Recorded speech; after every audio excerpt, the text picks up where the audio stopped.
Hello and welcome to the latest iteration of the Turn Zero podcast hosted by Upkeep. My name is Alex. I am joined by Ryan. And today we are going over the Final Fantasy set review, except only commanders, only legends. We're not going through all of them because there are over 150 of them. Oh yeah. And we'd be sitting here for a week. Long time. Long time. But we're going to go through multicolored, then Wooburg, and then colorless. Mm-hmm. So if you're curious about any of those splits, you can jump to various spots in the video, as well as we'll go over cards from the main set and then commander set right after. Yep. But we are going to lead off with multicolored cards with the pre-con face commanders. Yep, and we're going to be starting with Terra, Herald of Hope. Terra, Herald of Hope is 1 white, black, red for a 3/3 human wizard warrior with trance. At the beginning of combat on your turn, mill 2 cards. Terra gains flying until end of turn. And also, whenever Terra deals combat damage to a player, you may pay 2. When you do, return target creature card with power 3 or less from your graveyard to the battlefield tapped. Now, this card I think is pretty cool. Works well with, cards with big CMC but low power because she cares about power, not converted mana value. So see cards like Sister Hospitaller or your large CMC but low power like Shriekmaw as well. Yeah. Yeah, self-mill is a must, but that might be a little bit harder in Mardu, but still cool and seems very, very powerful.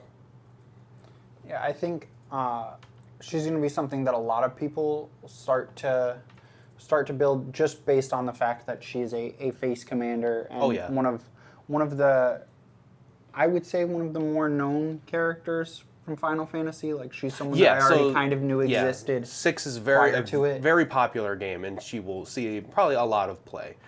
But next card we're going to be talking about is the backup commander to Terra's deck, Celes Rune Knight. Celes Rune Knight is 1 and Mardu for a 4/4 human wizard knight, and then when Celes enters, discard any number of cards, then draw that many cards +1, and whenever one or more other creatures you control enter, if one or more of them entered from a graveyard or was cast from a graveyard, put a +1/+1 counter on each creature you control. I read this card once and thought, okay, so it's kind of like another sort of Mardu graveyard shenanigans. It's nice that she gets to refuel your hand. However, she breaks persist creatures. Oh, classic. Yeah. We've never broken persist creatures before, have we? No. Her plus Murderous Redcap plus Goblin Bombardment is you win the game. Classic. So put as many persist creatures you can in your Celes Rune Knight decks if you just want to win.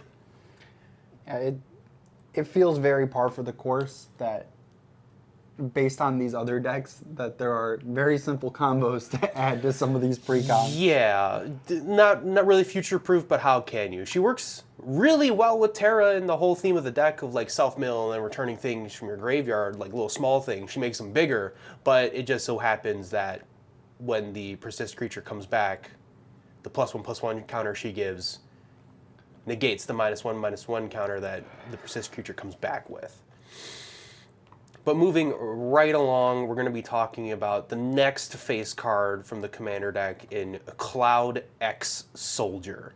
Cloud X Soldier is 2 and Naya for a 4/4 human soldier mercenary with haste. Thank God.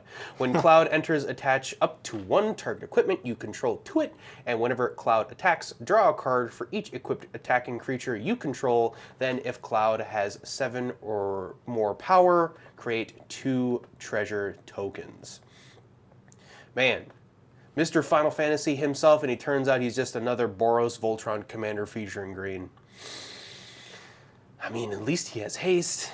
This is definitely one of those commander cards where it's like written on the wall how you're supposed to play it, but yeah, part of it's kind of tough because Cloud does have 3 cards in the set.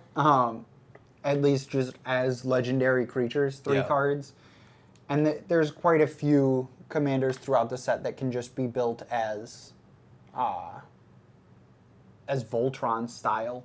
Yeah, Voltron is a main theme of the base set. Which makes sense based on how the games go and everything. Yeah. But I think Cloud is an interesting one just having green paired in with it. Yeah, yeah. We kind of saw it, over a year ago now with the Fallout sets where Dogmeat is very much a Voltron that features green, but that's more of a...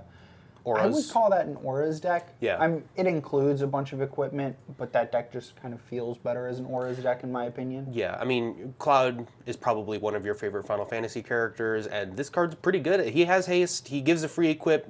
It cares about each equipped attacking creature. Just seems a little bit clunky for a 5-mana 4/4. You know what I mean? So moving straight along, the backup commander to Cloud is Tifa, Martial Artist. Tifa is 1 and a Naya for a 4/4 human monk with melee. Oh boy. Refresher for melee is whenever this creature attacks, it gets +1/+1 until end of turn for each opponent you attacked this combat. She also reads whenever one or more creatures you control with power 7 or greater deal combat damage to a player, untap all creatures you control. If it's the first combat phase on your turn, there is an additional combat phase after this. Melee players be eaten, right? Melee, finally, there's a good melee commander. All 10 of you can finally feel validated. She's an interesting commander, which they kind of have to do with a character like Tifa. Yeah. I appreciate that she's worded in a way where it's significantly harder to manipulate the extra combats. You have to have 7 or more power. And it has to be if this is the first combat phase of your turn, but she is sort of breakable in the fact that if you hit all 3 of your opponents in the first combat, you get 3 extra combats. Yeah, but those 3 creatures have to have 7 or more power. This is true. But then you get 3 combats if they each connect. Yeah, which... Woo! Turn... Gets crazy. Turn 4, that's probably not happening. No, but you can try your hardest to make it happen. Yeah, but when that does happen for that one guy... Oh, you're rolling the dice. He's going to be... eaten. Very flavorful with Tifa because she had a slot machine style mechanic. So from her game. After Tifa, we are rolling into Tidus, Yuna's Guardian. Oh boy, Blitzball! Tidus, Yuna's Guardian is a 3/3 human warrior for Bant. At the beginning of combat on your turn, you may move a counter from target creature you control onto a second target creature you control. He also has the ability Cheer. Whenever one or more creatures you control with counters on them deal combat damage to a player, you may draw a card and proliferate. Do this only once each turn. Oh man, Bant counters. Everyone's favorite deck. We've seen it a couple times in the past. Yeah.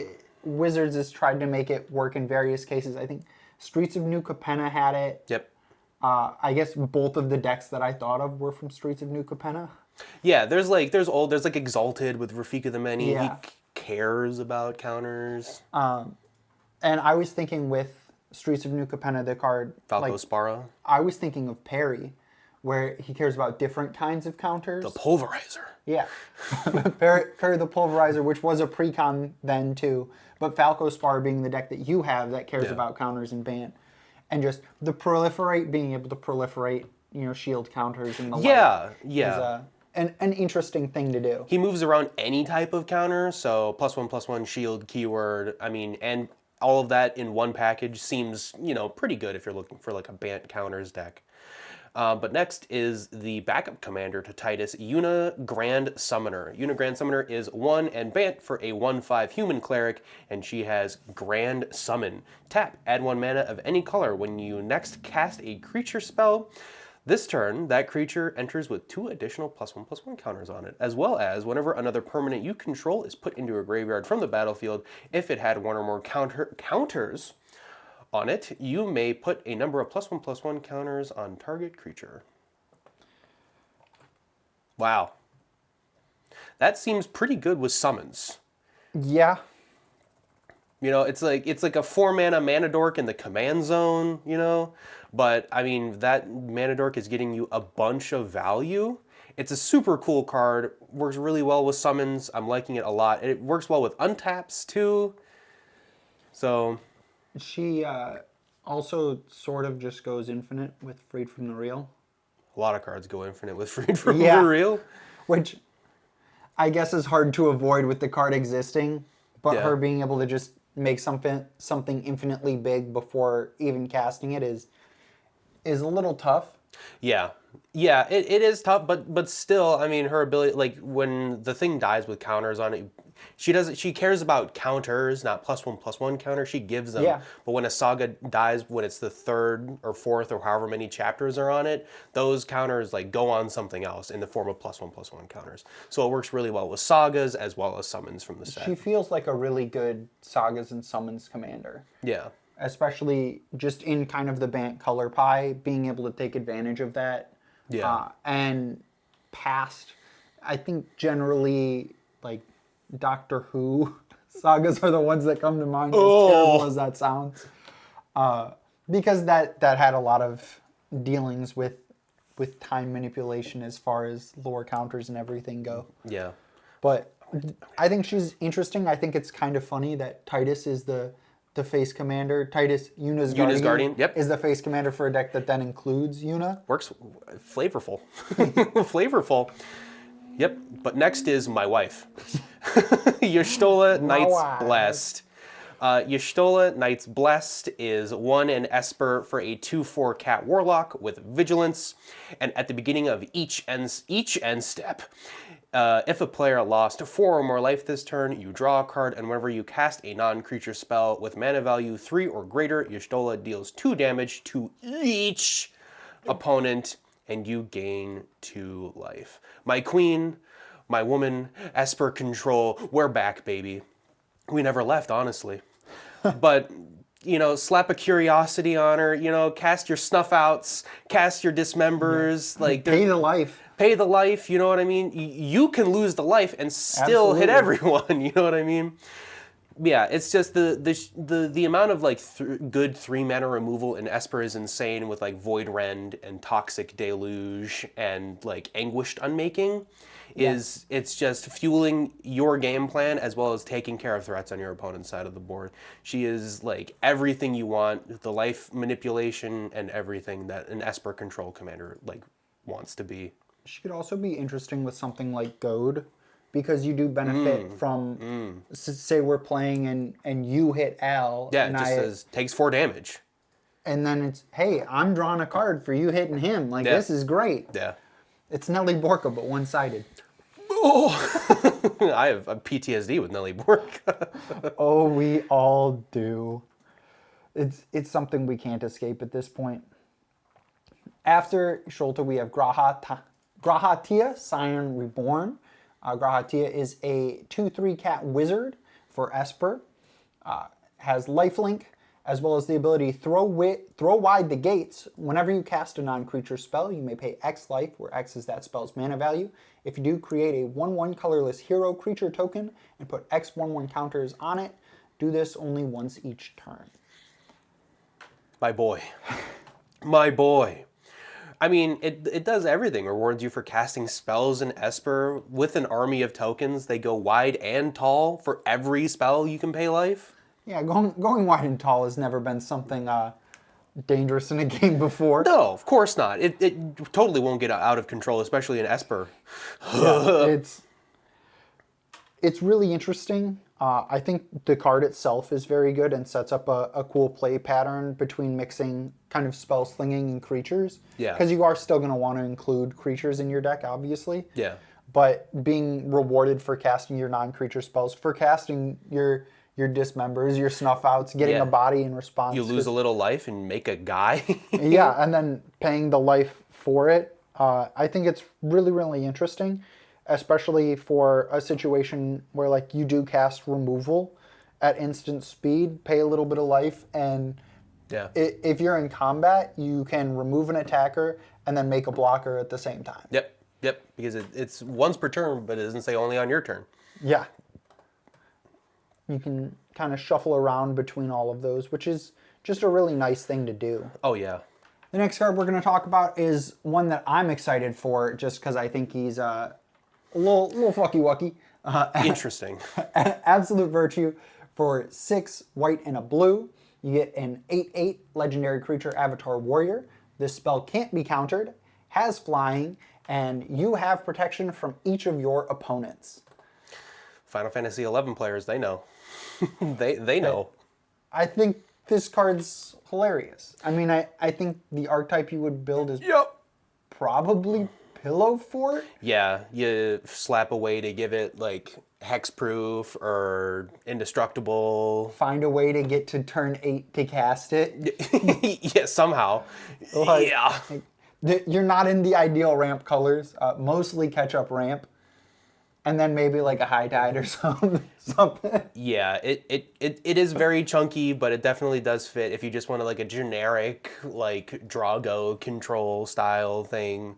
Because every control deck needs a way to win the game, and Absolute Virtue turns sideways. Yeah, you just win via commander damage, which is not something you'd ever expect to hear from just a control deck. The Pillow Fort deck wins with commander damage is a crazy thing. Yeah. But once you get it out, Mithril Coat and Swift Boots. Oh yeah, those give it the necessary keywords. Yeah, Mother of Rune effects. Give it whatever protection. it takes to keep the Absolute Virtue alive would be a good set way to kind of keep yourself protected. Yeah. And then it's gonna suck, but like Approach of the Second Sun as a win con seems very, very reasonable. Yeah. Well, it's a blue-white card through and through.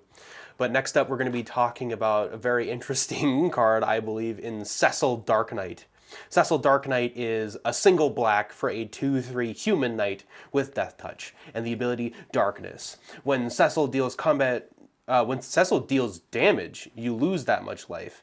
Then, if your life total is less than or equal to half your starting life total, untap Cecil and transform it. And it transforms into Cecil Redeemed Paladin, a 4/4, still a human knight, with lifelink and the ability Protect. Whenever Cecil attacks, other attacking creatures you control gain indestructible until end of turn. I like him. He's very fun. 1 mana commander. 1 mana for a 2/3 is neat. Yeah, we like that.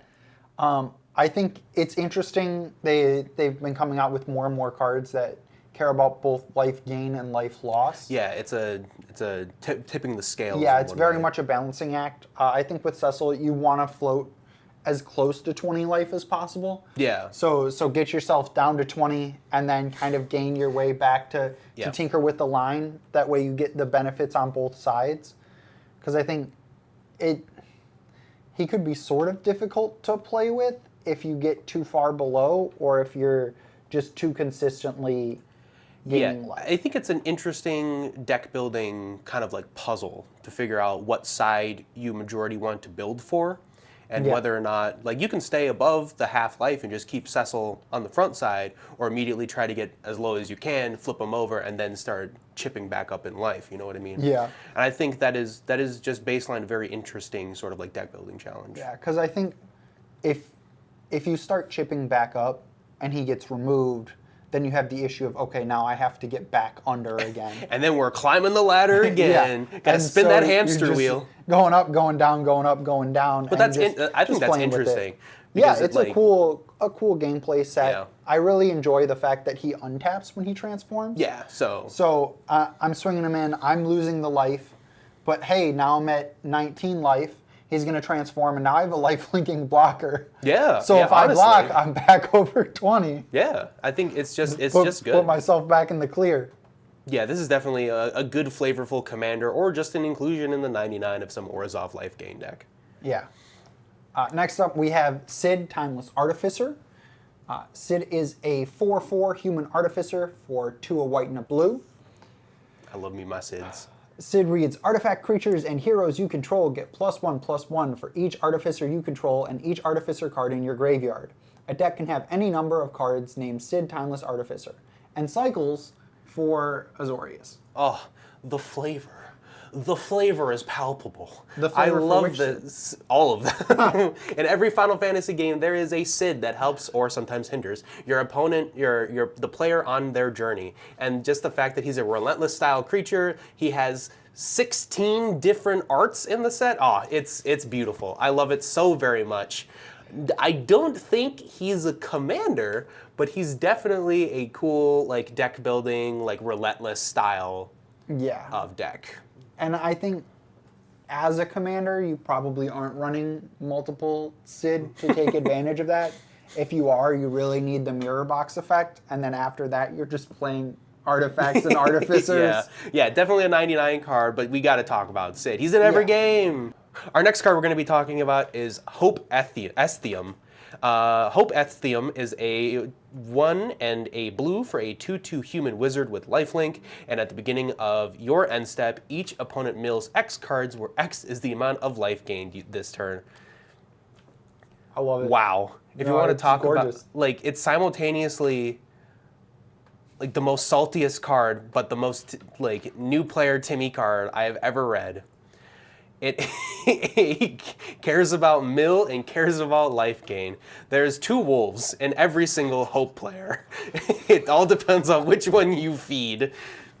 Yeah, are you going to be gaining life, or are you going to be milling your opponents? Why not both? Yeah. Why not both? And you know what? It's 2 mana for Hope, and it's 6 mana for Beacon of Immortality. Yeah. I mean, both the crystals, the water crystal and the wind crystal, go hard in this deck. It's beautiful. I love it. Seeing this commander, I thought this was hilarious. It sounds like something that I would very much want to build. It does feel like it sort of builds itself. I mean, you just put in all the mill cards, put in all the life gain cards, but I mean, there's never been a commander that you want to put both of those in before. Yeah, it very much feels like this was the progression of stacks. It is like kinda.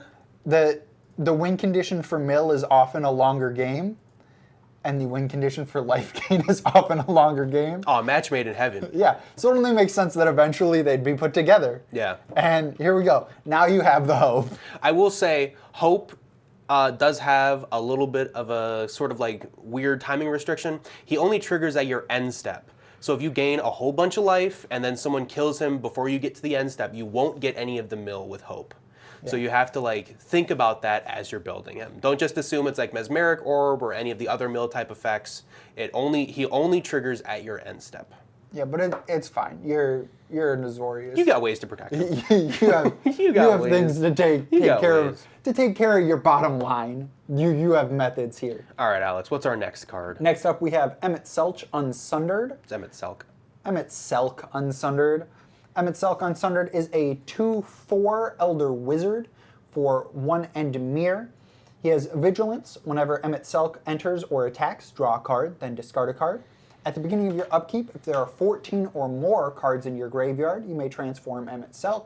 Transforms into Hades, Sorcerer of Eld, which is a 6/6 avatar with Vigilance and Echoes of the Lost. During your turn, you may play cards from your graveyard. If a card or token would be put into your graveyard from anywhere, exile it instead. Oh, this card is so good.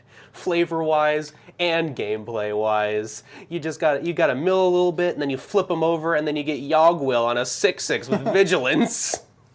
That's crazy.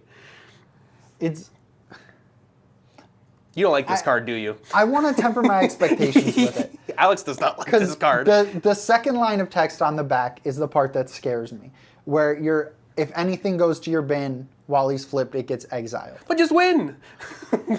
So you don't want him to flip until you're winning? Yeah. You're probably building self-mill, right? Yeah. And so you're probably going to have 14 cards in your bin pretty quickly. Oh yeah, Stitcher which Supplier. means you're going for the win pretty quickly there. I mean, you could also just do a fair Yogwill. You can recast your combo spells, but there is no way to flip him back over. For those of you wondering at home, Ryan has clearly never played Magic, as he thinks people are going to build this card fairly. You can fair Yogwill. I'm saying that's like the last option. You can fair Thassa's Oracle. That doesn't mean people are gonna do it. I'm trying to tell people to play this card. Yeah. This card rocks. This card rips, dude. You know what?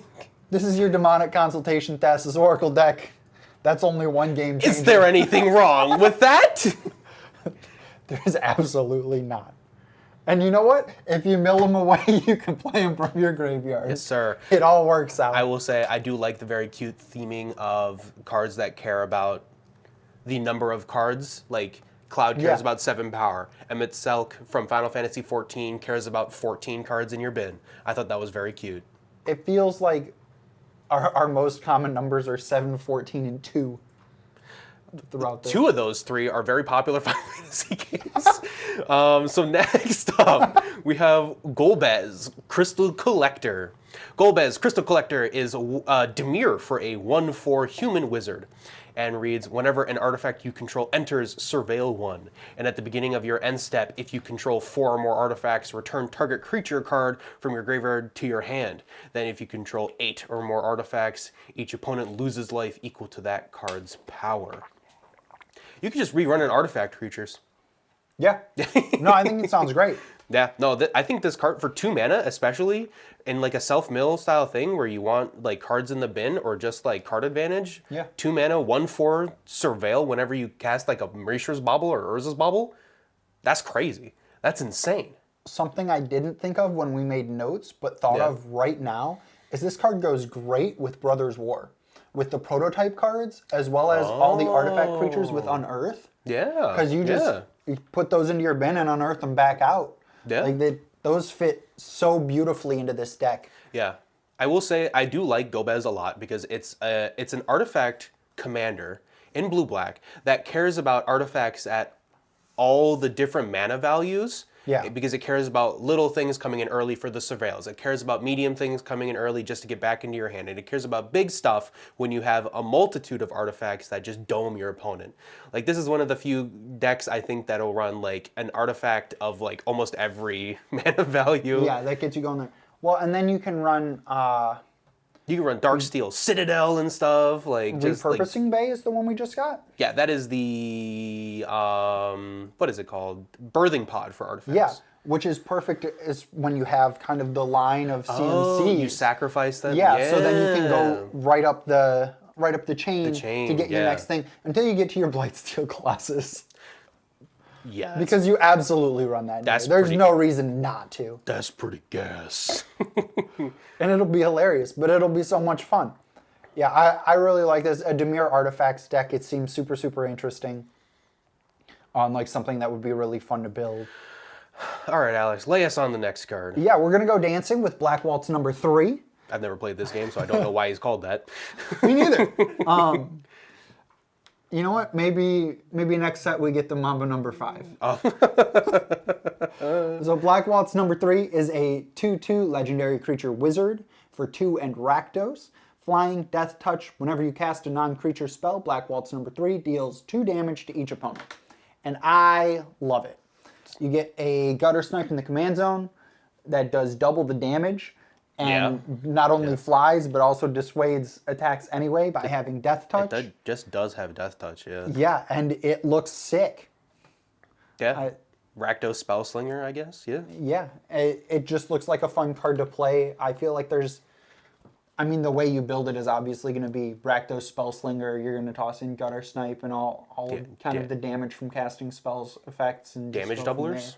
Yeah, damage doublers would be really, really nice. Yeah, damage doublers. There's a lot of wizard support in the main set, as we'll talk about with the next card. Yeah, there is a ton of wizard support in the set, so don't forget your Path of Ancestry. Yeah, so speaking of wizard support, our next card is Kuja, Genome Sorcerer. So it is 2 and Rakdos for a 3/4 human mutant wizard. And at the beginning of your end step, create a tapped 0/1 black wizard creature token with, whenever you cast a non-creature spell, this token deals 1 damage to each opponent. Then if you control 4 or more wizards, transform Kuja into Trance Kuja, Fate Defied. And this is a 4/6 avatar wizard with the ability Flame Star. If a wizard you control would deal damage to a permanent or player, it deals double that damage instead. Hey, that works with Black Waltz number 3. Yeah, that's a damage doubler. Number 3. Yeah. Yeah. That's pretty good.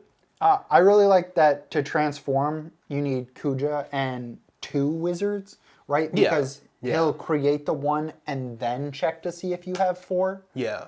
So like that's really nice, but it also leaves open kind of a moment of interaction where the creation of that first wizard's, or the 4th wizard, I guess, is on the stack.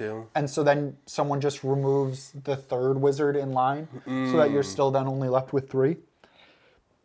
But you like this card, right? Yeah, no, I think the card's really cool. The creating a free wizard on end step is neat, but it's also, it only creates 1. which is something that makes me slightly hesitant. But I think it's another Rakdos Spellslinger, which really feels like something... Goes in Grixis Wizards. It absolutely goes in Grixis Wizards. Most of these wizards go in Grixis Wizards. If you have a Grixis Wizards deck, you are going to be spending some time looking through your list. There are a lot of cards in here that you may want to be taking a look at. This next card is not one of those, though. We have Balthier and Fran, which is a 4/3 human rabbit with reach. Vehicles you control get +1/+1 and have vigilance and reach. Whenever a vehicle crewed by Balthier and Fran this turn attacks, if it's the first combat phase of the turn, you may pay 1 and Gruul.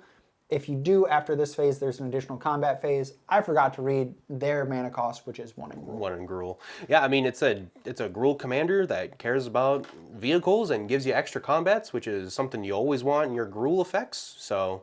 Yeah, it's also, from memory, the first Gruul vehicles commander. Yeah, I think so. Yeah. It's...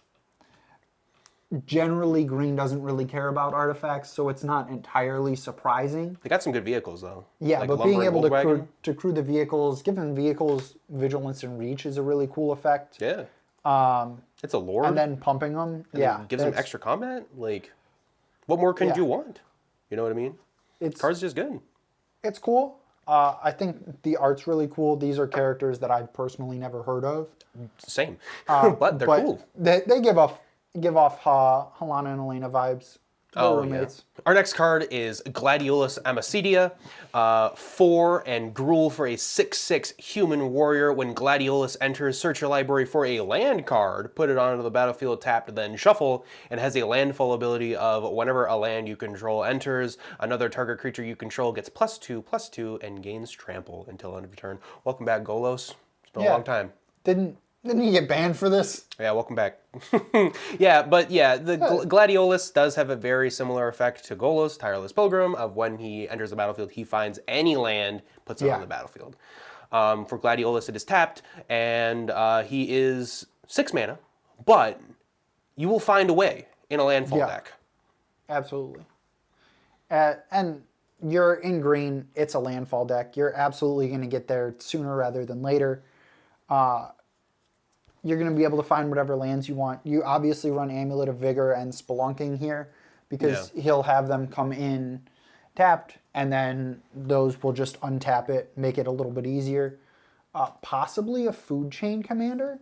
Oh, because he does get the mana. Yeah, just getting the mana for it could be interesting. And then kind of building your way up. But I think it'll be some time before that's sorted out as to where that really ends up going. Yeah, but in your Gruul, if you ever just wanted to think, what land do I want for this situation, and you pick any land you want, that's pretty cool. Yeah. Next we have Terra, Magical Adept.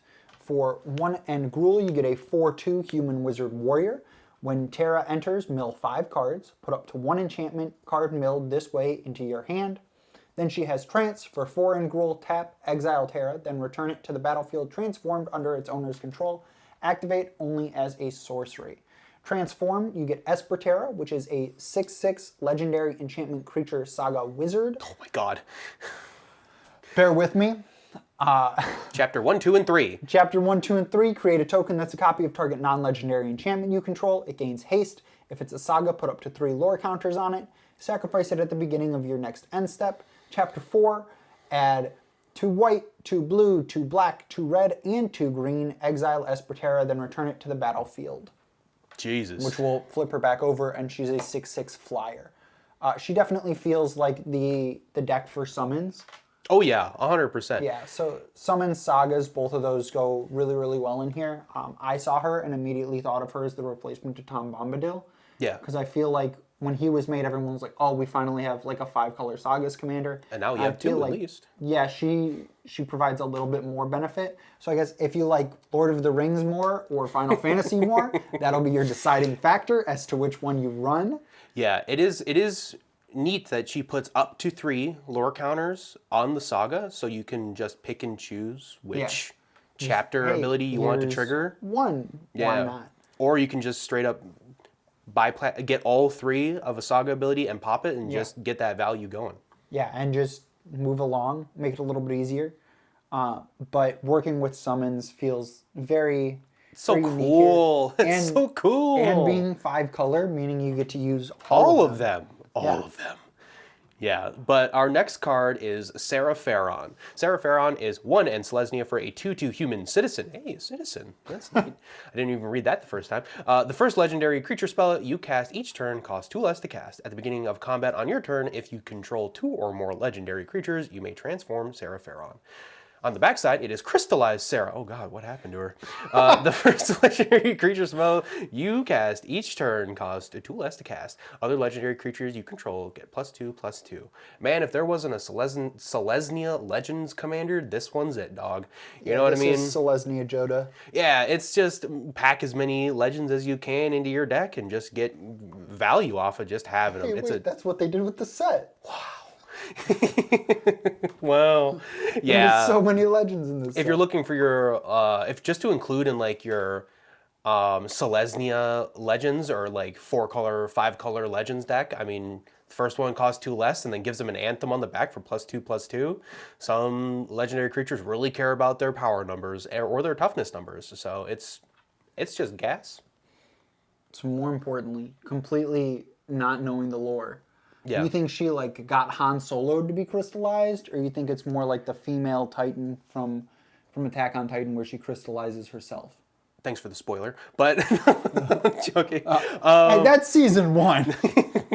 Maybe season 2. Yeah, so this is from Final Fantasy 13. Never played 13, but if I had to put my money on it, it's probably the sort of sacrifice myself for the greater good sort of thing for Crystal. Show any lore masters on Final Fantasy 13, please sound off in the comments. On any of the Final Fantasies. On any of them, please. Because there's so much Vorthos behind these that would be so cool to learn about. Please wax poetic in the comments about the games you like. Teach us. Next up, we have Yuna, Hope of Spira. Yuna, for 3 and Selesnya, you get a 3/5 human cleric. During your turn, Yuna and enchantment creatures you control have Trample, Lifelink, and Ward 2. At the beginning of your end step, return up to 1 target enchantment card from your graveyard to the battlefield with a finality counter on it. I like Yuna. Super interesting. She very much reminds me of Merkle, Lord of Bones, or Onyxia, both of which are going to be Abzan decks that care about enchantments. Probably more Onyxia, where it turns your non-creature enchantments into enchantment creatures. Yeah. But she very much feels like an enchantment creature-based deck. She also gives them a bunch of keywords. That's why I said it's an enchantment creature-based deck. It's so many keywords. Ward 2? That's crazy. Yeah. It's, I don't know, dude. It's spicy. Yeah, and you get to rebuy, if you summon max, you get to rebuy your summons for the value. Oh, yeah. Yeah, so enchantment creatures, summons too. I mean, there's a lot of ways to do it. And I think all of it is pretty good all the way down. Yeah, she absolutely seems like a pretty good commander. Selesnya is no stranger to Enchantress decks. Yeah. So taking advantage colors, of that, taking advantage of that doesn't seem like it'd be an issue. No, of course not. It seems like it could be a fun deck to build around. All right, so next we have Squall, Seed Mercenary. Squall is 2 and Orzhov for a 3/4 human knight mercenary with the ability Rough Divide. Whenever a creature you control attacks alone, it gains double strike until end of turn. And whenever Squall deals combat damage to a player, return target permanent card with mana value 3 or less from your graveyard to the battlefield. Oh boy. Yeah. This is like Sun Titan, but cheaper. Yeah. And gets double Much strike cheaper. if he attacks alone. It absolutely does. So he gets that twice. Yeah. Yeah. Yeah. I have seen rumblings of this being a CDH commander. Oh, really? I'm not really professed in the CDH community. Was it like stacks pieces or something like that? I think so, and because a lot of the pieces that you would want to get back are under 3 CMC or under. Oh, you could just do 3 CMC soup. Yeah. And just nothing is over 3 CMC. And so you just kind of whatever you toss away, you get back.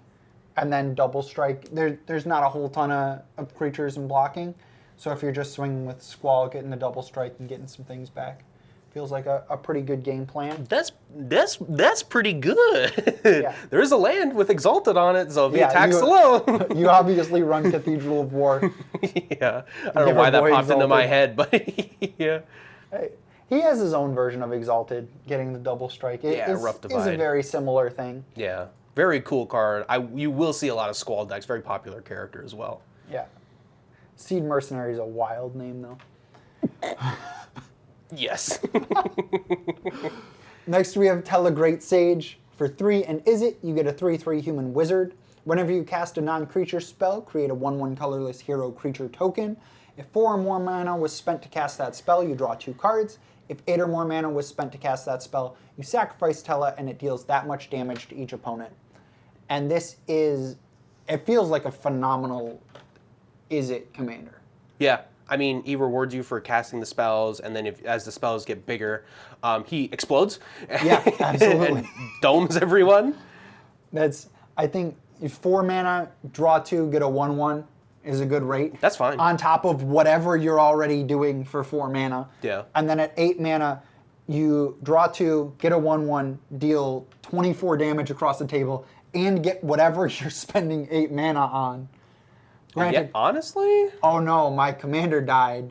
But like that's a lot of value for that. Yeah, you could also just ritual him back out, or Yeah. So there's definitely ways to play around the 8 mana sort of restriction, or you could just not put any 8 mana spells in your deck and just play it for the 4 mana cost. You know what I mean? And then that 4 mana draw 2 feels fine on its own. Yeah, plus, like you said, plus whatever effect you're getting for the 4 mana non-creature spell. Yeah, it seems pretty good. Nothing to sneeze at. I'm a fan of This Tella. old man.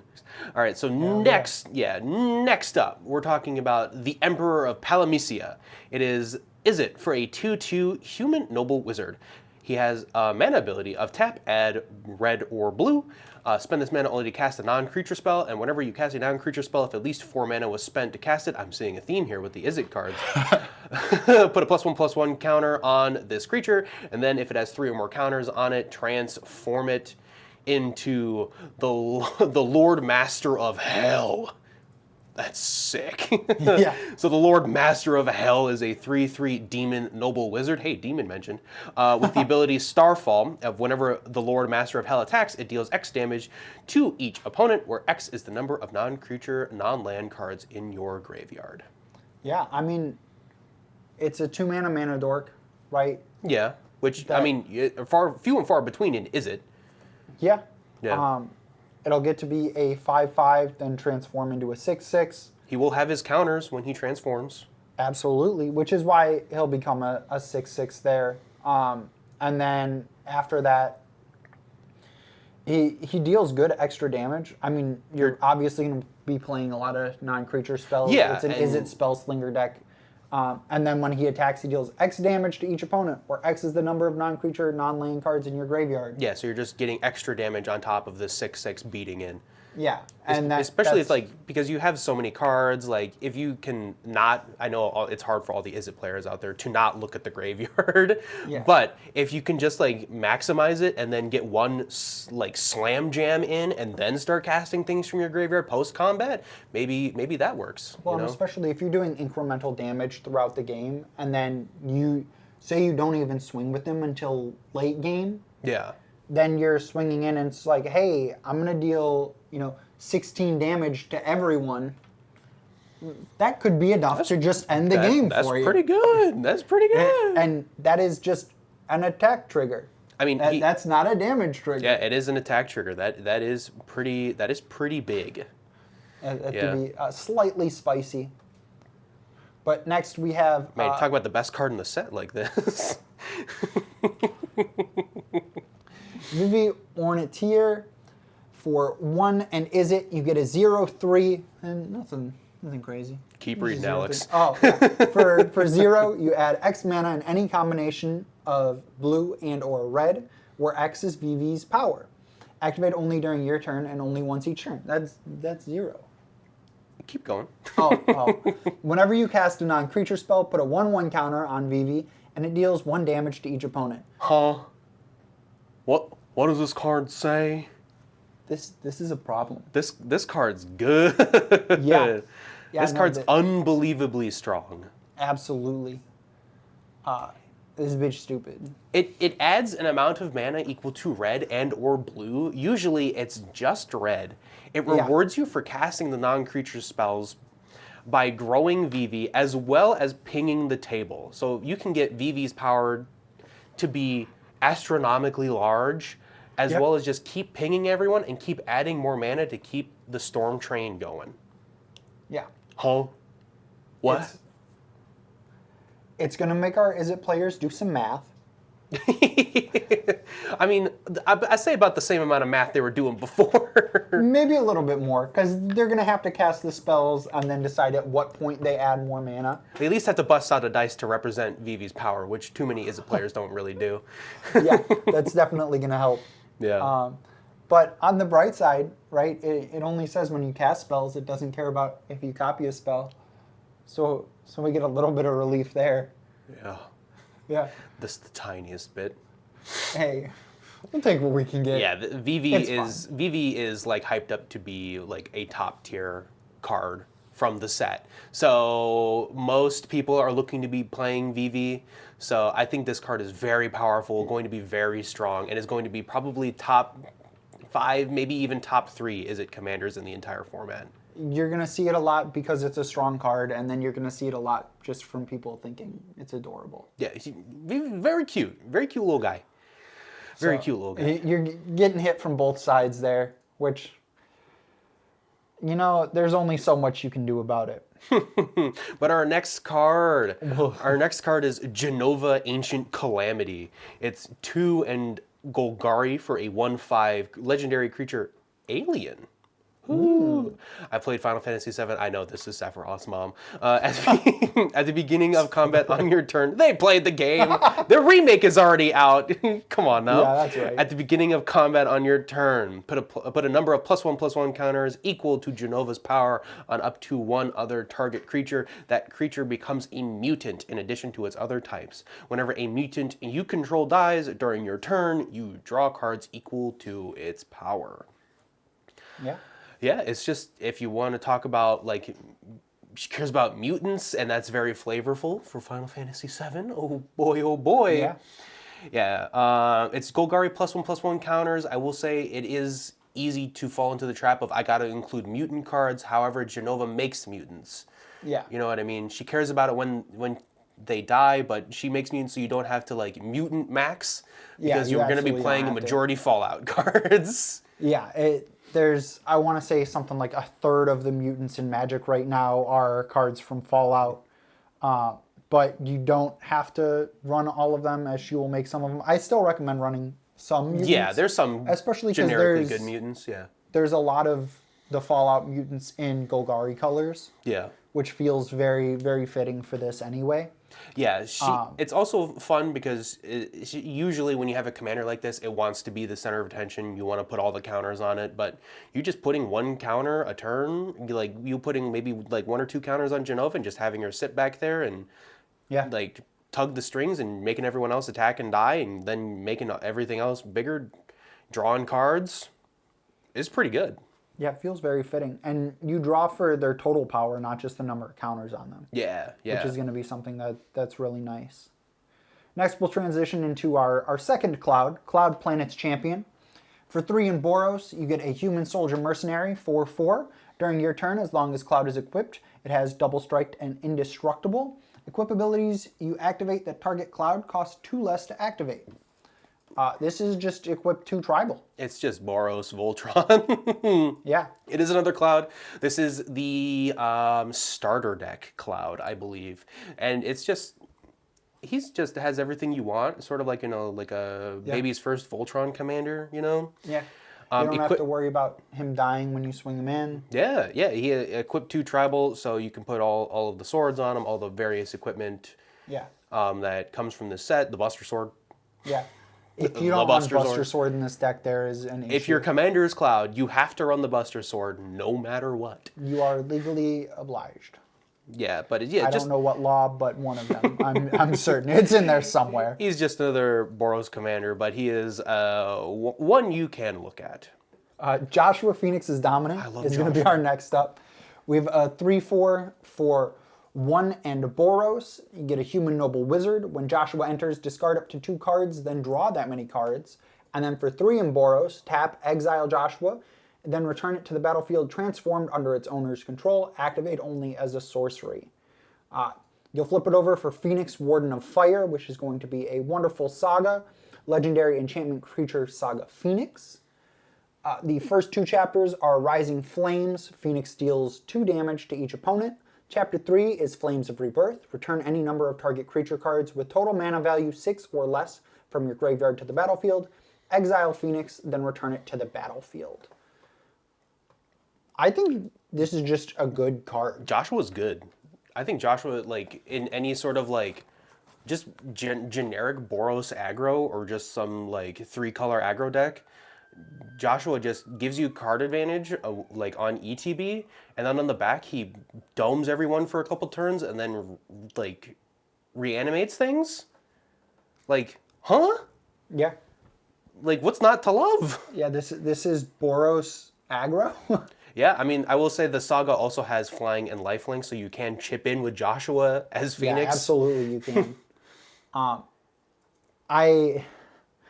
I saw this and immediately thought of it as a Heir Apparent deck, which You're weird. So, hear me out. Right? Ideally, red is your main color for creature ETB damage, right? All your Perforos effect, impact tremors, that and the like. And then with Chapter 3, you just get back 3 Heir Apparents, which means you get 6 creatures entering. Which then, depending on how many Perforos effects you have, is an extra 6+ damage. Oh, Lordy Jesus. And I don't know why my mind jumped there. I just thought it was hilarious and thought it would be a fun way to build Couldn't the same deck. be said for, like, Squadron Hawks or, like, the birds from Tarkir, you know what I mean? Well, but the Heir Apparents create tokens equal to however many other Heir Apparents you make. Okay. So they just kind of multiply with each other. So they create more and more. Okay, I get you. Yeah, well, Joshua's a good card in your Boros aggro decks. Maybe you build the Heir Apparent shell. We'll see. But next we have Lightning, Army of 1. Lightning is 1 in Boros for a 3/2 human soldier with First Strike, Trample, Lifelink. Oh boy. With the ability Stagger. Whenever Lightning deals combat damage to a player until your next turn, if a source would deal damage to that player or a permanent that player controls, it deals double that damage instead. You ever bolt someone for 6? you ever just want to, like, deal extra combats or give her double strike? Yeah, if you give her double strike without any pump effects, that's 9 damage if she's getting through. Which is just insane. There are 2 different types of Boros aggro commanders. There's ones like Joshua that want, you know, card advantage and, like, incremental life gain as well as, like, value from reanimation. And then there's Lightning, the bonk stick. You know what I mean? I'm gonna punch you in the throat. Just hit him as hard as you can, as fast as you can. Yeah, if your windpipe doesn't break, I'm gonna hit it again. Yeah, I think Lightning Army of 1 is definitely, like, it might just be a Boros auto-include. You know what I mean? Just, like, the sort of, like, just slam them in and just, like, make them deal extra damage. Especially at only 3 mana. Yeah. It's kind of difficult to argue otherwise. Next up on our list is Zidane, Tantalus Thief. For 3 in Boros, you get a 3/3 human mutant scout. When Zidane enters, gain control of target creature and opponent controls until end of turn. Untap it, it gains lifelink and haste until end of turn. Whenever an opponent gains control of a permanent from you, you create a treasure token. This deck's interesting. Yeah, it's like a ransom. I like it. It's cute. Yeah. I think it'll work really good with effects like Claim the Firstborn and Insurrection, where it's like, hey, I'm going to take your thing, but, like, you can have it back. Yeah, and then I get rewarded for me giving it back to you. I get rewarded for taking your dog and giving you your dog back. Here's your dog back. I took it from you. Money, please. Yeah. I kidnapped your child. You can have your child back, but I would like the reward money for returning your child. $5, please. Yeah. Please and thank you. It's a secret slicer deck? Oh, yeah, because he gives himself away. Yeah. I see ya. I think Maybe not completely, because it matters when they gain control from you. So it only triggers the first time. So when you have it on your turn, it'll trigger when you give it to the next player, but not when it gets passed. Yeah, but I still think that's value. Yeah. That and Slicer just being a good card. Yeah. Makes it a little bit more. Yeah. A little bit more encouraging. All right. So next we're going to be talking about the Wandering Minstrel. The Wandering Minstrel is Simic for a 1/3 human bard. My man Yoshi P! Lands you control enter the battlefield untapped, and the Minstrel's Ballad. At the beginning of combat on your turn, if you control 5 or more towns, create a 2/2 elemental creature token that's all colors. For 3 and Wooburg, that's 3 in white, blue, black, red, green, other creatures you control get +X until end of turn, where X is the number of towns you control. The obligatory towns commander. So Final Fantasy 14 lore dump. This is Yoshi P's character in the game. He's an insert. This is the developer, the director of the game put into it, and he kind of like just sends the player on his way, gives thanks, and just is just a great character as well as great person attached to Final Fantasy 14. So I love my boy Yoshi P, and I think this card, if you're building towns, it's pretty good. It's pretty good. You have to include all of the towns, so we'll talk about the towns in the video we talk about the 99 from Final Fantasy, and you can find that video over there with Jake and me. Yeah, it'll come out a week after this one. So if you're watching this a week late, it's out now. Go watch it. Right now. Yeah, you can see this beautiful mug again. Finish this video first, then go watch that one. Or don't. But preferably watch both of them. Yeah, so that the Wandering Minstrel, it is like, also baseline, if you don't even want to interact anything else on the card, it is Amulet of Vigor in the command zone. I think it's better. Yeah. It's cheaper. Well, it also Is a 1/3. They you just also come get in untapped. Yeah. They don't come in and then untap. They just come in untapped. I mean, yeah. Oh, okay. I get what you mean. I get what you mean. So you run a couple exploration effects with this, right? Mm-hmm. Play your bounce land. It will come in untapped. Yeah. Tap your bounce land for 2 mana. Yeah. Bounce your bounce land. Oh. And that works like that. Yeah, and that thing at the bottom there, that's an infinite mana sink, isn't it? Yo, my man Yoshi P.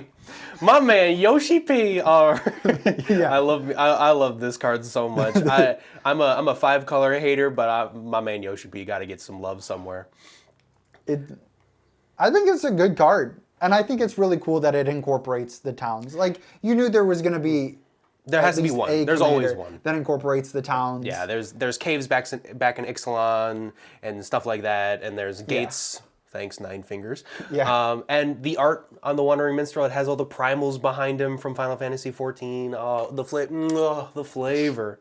It's so good. Yeah, I think it's really cool to be able to fit him in here and to work everything out with him.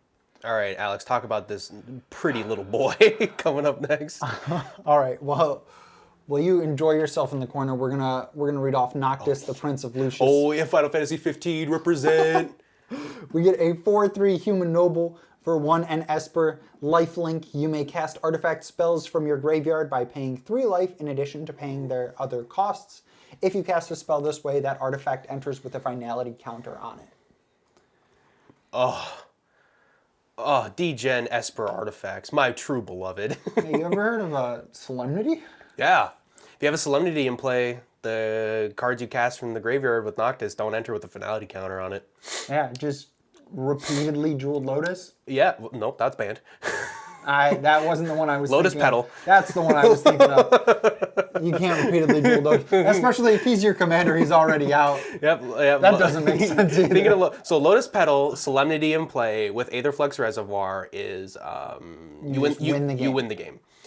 So and if they remove anything but the Solemnity, You can Noctis, you can you just replay play it from the bin those again. It's reminiscent of Emery, Lurker of the Loch, one of my beloved commanders that I love her very much. Yeah, just with an extra 2 colors. Just with an extra 2 colors in it, bro. This is crazy. Yeah, it's just cracked in half. I love Noxus, love Final Fantasy 15, and just his card is great. Yeah, and you can always play it as less of a combo deck with your artifact creatures. Yeah, just casting sad robots too for value. Yeah, your Ichor Wellsprings, those kind of vibes. Oh, don't even talk about Ichor Wellspring like that, brother. That's crazy. Hey, it's worth it. It's worth it. I love me an Ichor Wellspring, dude. Exactly, it's worth it. And then if you always wanted to, you could run like a Platinum Angel, considering you can cast it from your bin.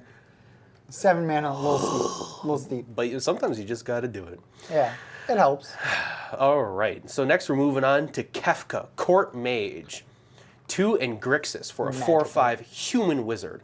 Whenever Kefka enters or attacks, each player discards a card. Then you draw a card for each card type among cards discarded this way, and has an activated ability for 8. Each opponent sacrifices a permanent of their choice and transform Kefka. Activate only as a sorcery. And he flips over to Kefka, Ruler of Ruin, a 5/7 avatar wizard with flying, and whenever an opponent loses life during your turn, you draw that many cards. I love him. Wow. I think he's great. I don't know. This card is everything you want in like a Grixis kind of like good stuff sort of commander, like Nicobolas the Ravager style effect. This is what Nicobolas the Ravager wishes he was. this was the goal with Nicobolas the Ravager, and they didn't have the technology yet, you know. And now they've got it. This is it. This is what it should have been. Yeah. Fun little interaction here for you. For those of you wondering at home, Transform does work with Agatha's Soul Cauldron. So you just want something with Transform in the bin. Something like Concealing Curtains is going to be 1 in black, which transforms for 3. So you'll have Concealing Curtains in the bin.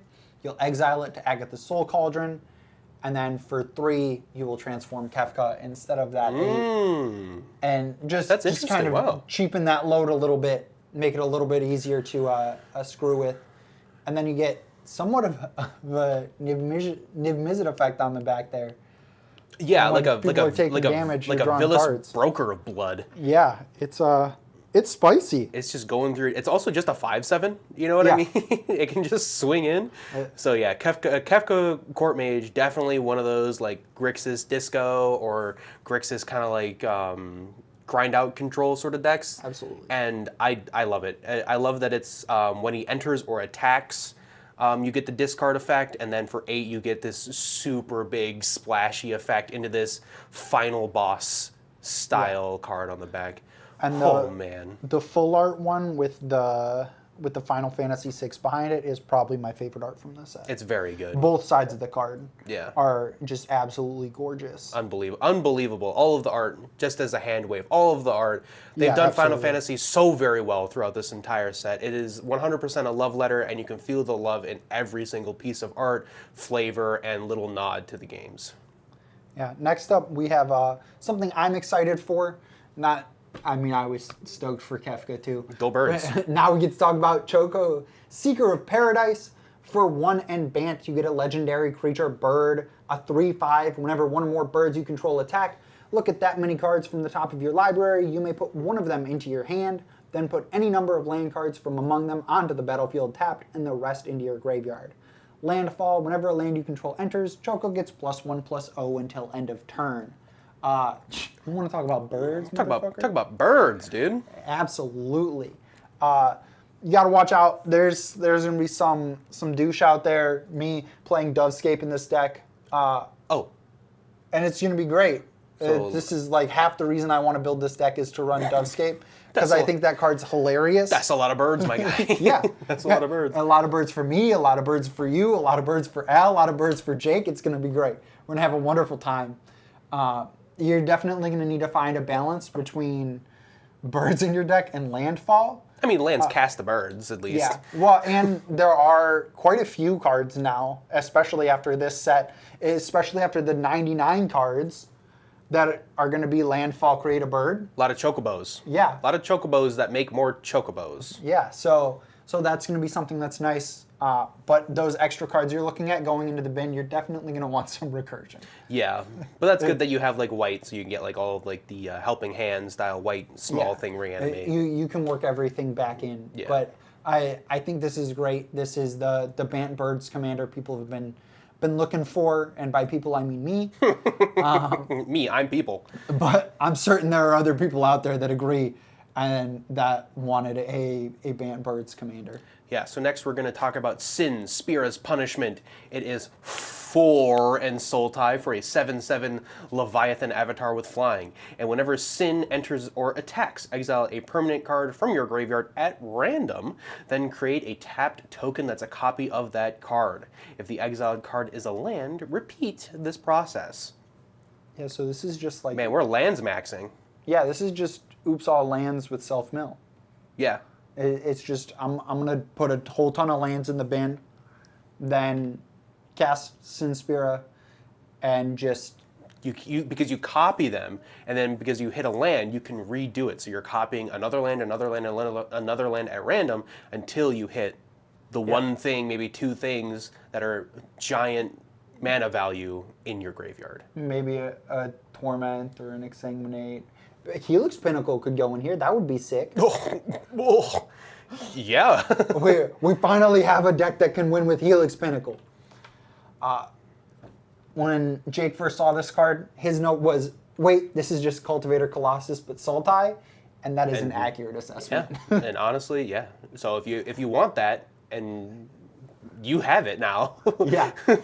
And don't forget, you are in Sultai, and you are creating tokens. There are plenty of token doublers that you can take advantage of. Also, just a good, like, Leviathans commander, cares about, like, Krakens, Octopus, Leviathans. Those are big chunkies that you can put in the bin, as well as the lands, and just make copies of them whenever Sin enters or attacks. So, just good value. Chunky mana cost, but you're in Sultai, so you'll find a way to get them out. Yeah, absolutely. So we're going to stick with the multicolored theme, but the next kind of group of cards here are all going to be from the commander set. The first one, we're pairing two cards here together. They have partner with. Yeah. So we have Alisaie, Livier, and Alphinaud Livier. Alisaie is a 3/2 elf wizard for 2 and a white. Partner with Alphinaud. First strike. Dual cast, the second spell you cast each turn costs 2 less to cast. And Alphinaud is 3 and a blue for a 2/4 elf wizard with partner with, and he has Vigilance and Eurykissa. Whenever you cast your second spell each turn, draw a card. Man, don't they just go together perfectly? Yeah, you just do the thing they both say. You just cast 2 spells a turn. And then you pass. And then you cast 2 spells on the next player's turn. Then you pass. And then you cast 2 spells on the next player's turn.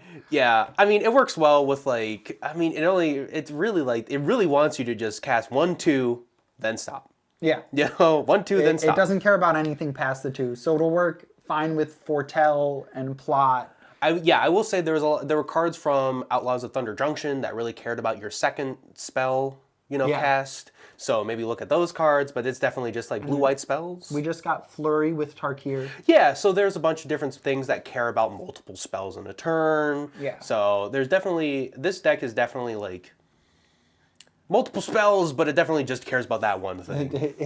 It's 2 spells. I feel like I hesitate to call it Azorius Spellslinger because it's just 2 spells. Boom, boom. Yeah, that's it.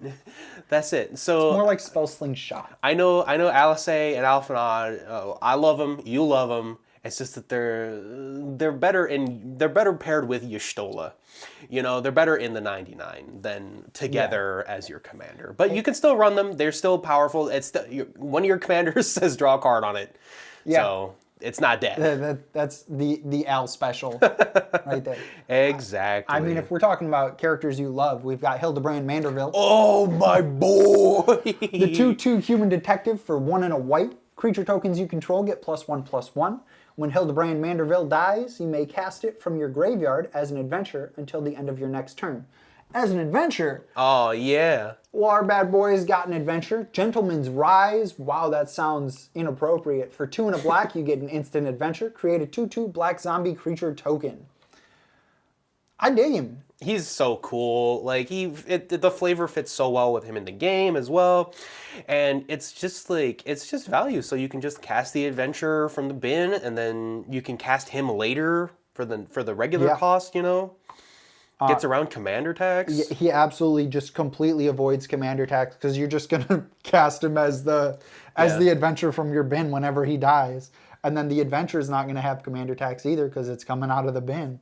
Yeah, I think just Orzhov tokens. I think that's just good. I think he's a very neat commander. And granted, are there better Orzhov tokens? Yeah, there's like a million. Orzhov tokens decks. What is her name? Murders at Karlov Manor. Teysa. Mark Teysa. Yeah, that's who I'm thinking of. I know Al is like wincing somewhere. We see it once a week when Al breaks it out. His ears are ringing and he doesn't know why. Yeah, I think it's a cool deck to build around. Yeah, but I think he's just cool. You know, I love him. I do. I appreciate the just his art and him striking the pose. Yeah, it feels. Yeah, the token also striking the pose. Yeah, classic. Big fan. Big fan. So our next card is Krile Baldesion, and she is Azorius for a 2/1 dwarf wizard with lifelink, and she has Trace Aether. Whenever you cast a non-creature spell, you may return target creature card with mana value equal to that spell's mana value from your graveyard to your hand. Do this only once each turn.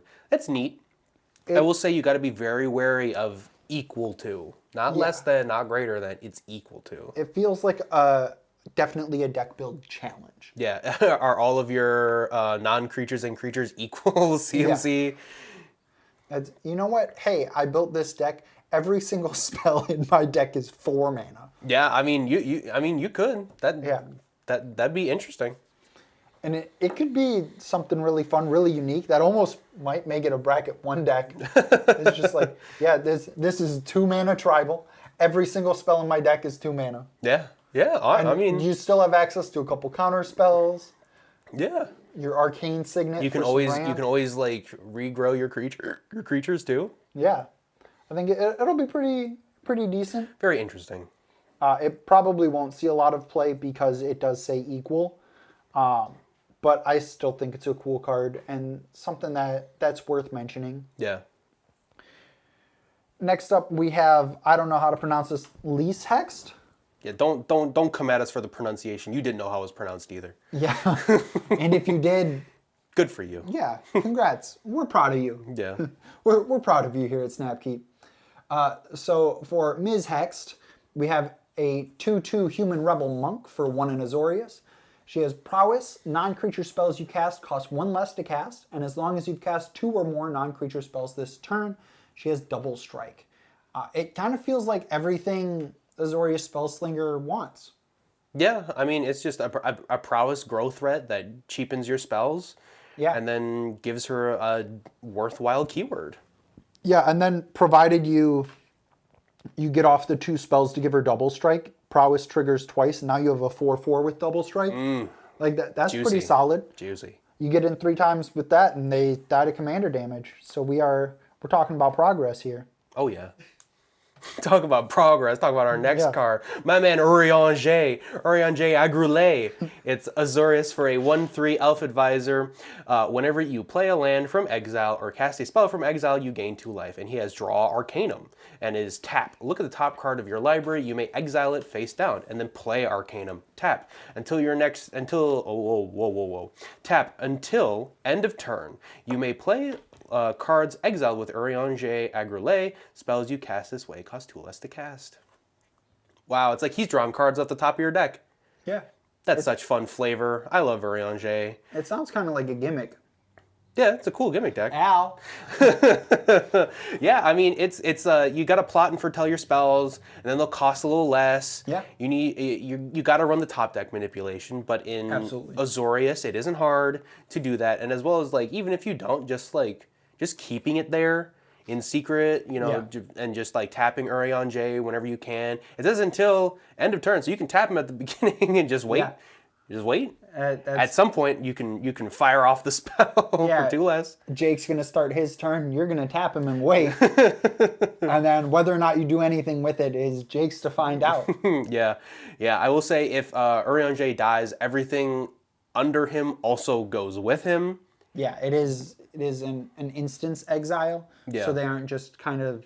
it's not an Arcanum counter or anything like that. Yeah, it's not like Paco and Haldon where they're exiled with fetch counters. They are exiled under Urianger, and then if he's gone, they're gone. They're just exiled face down, so you don't even know what it is if you didn't look. Yeah.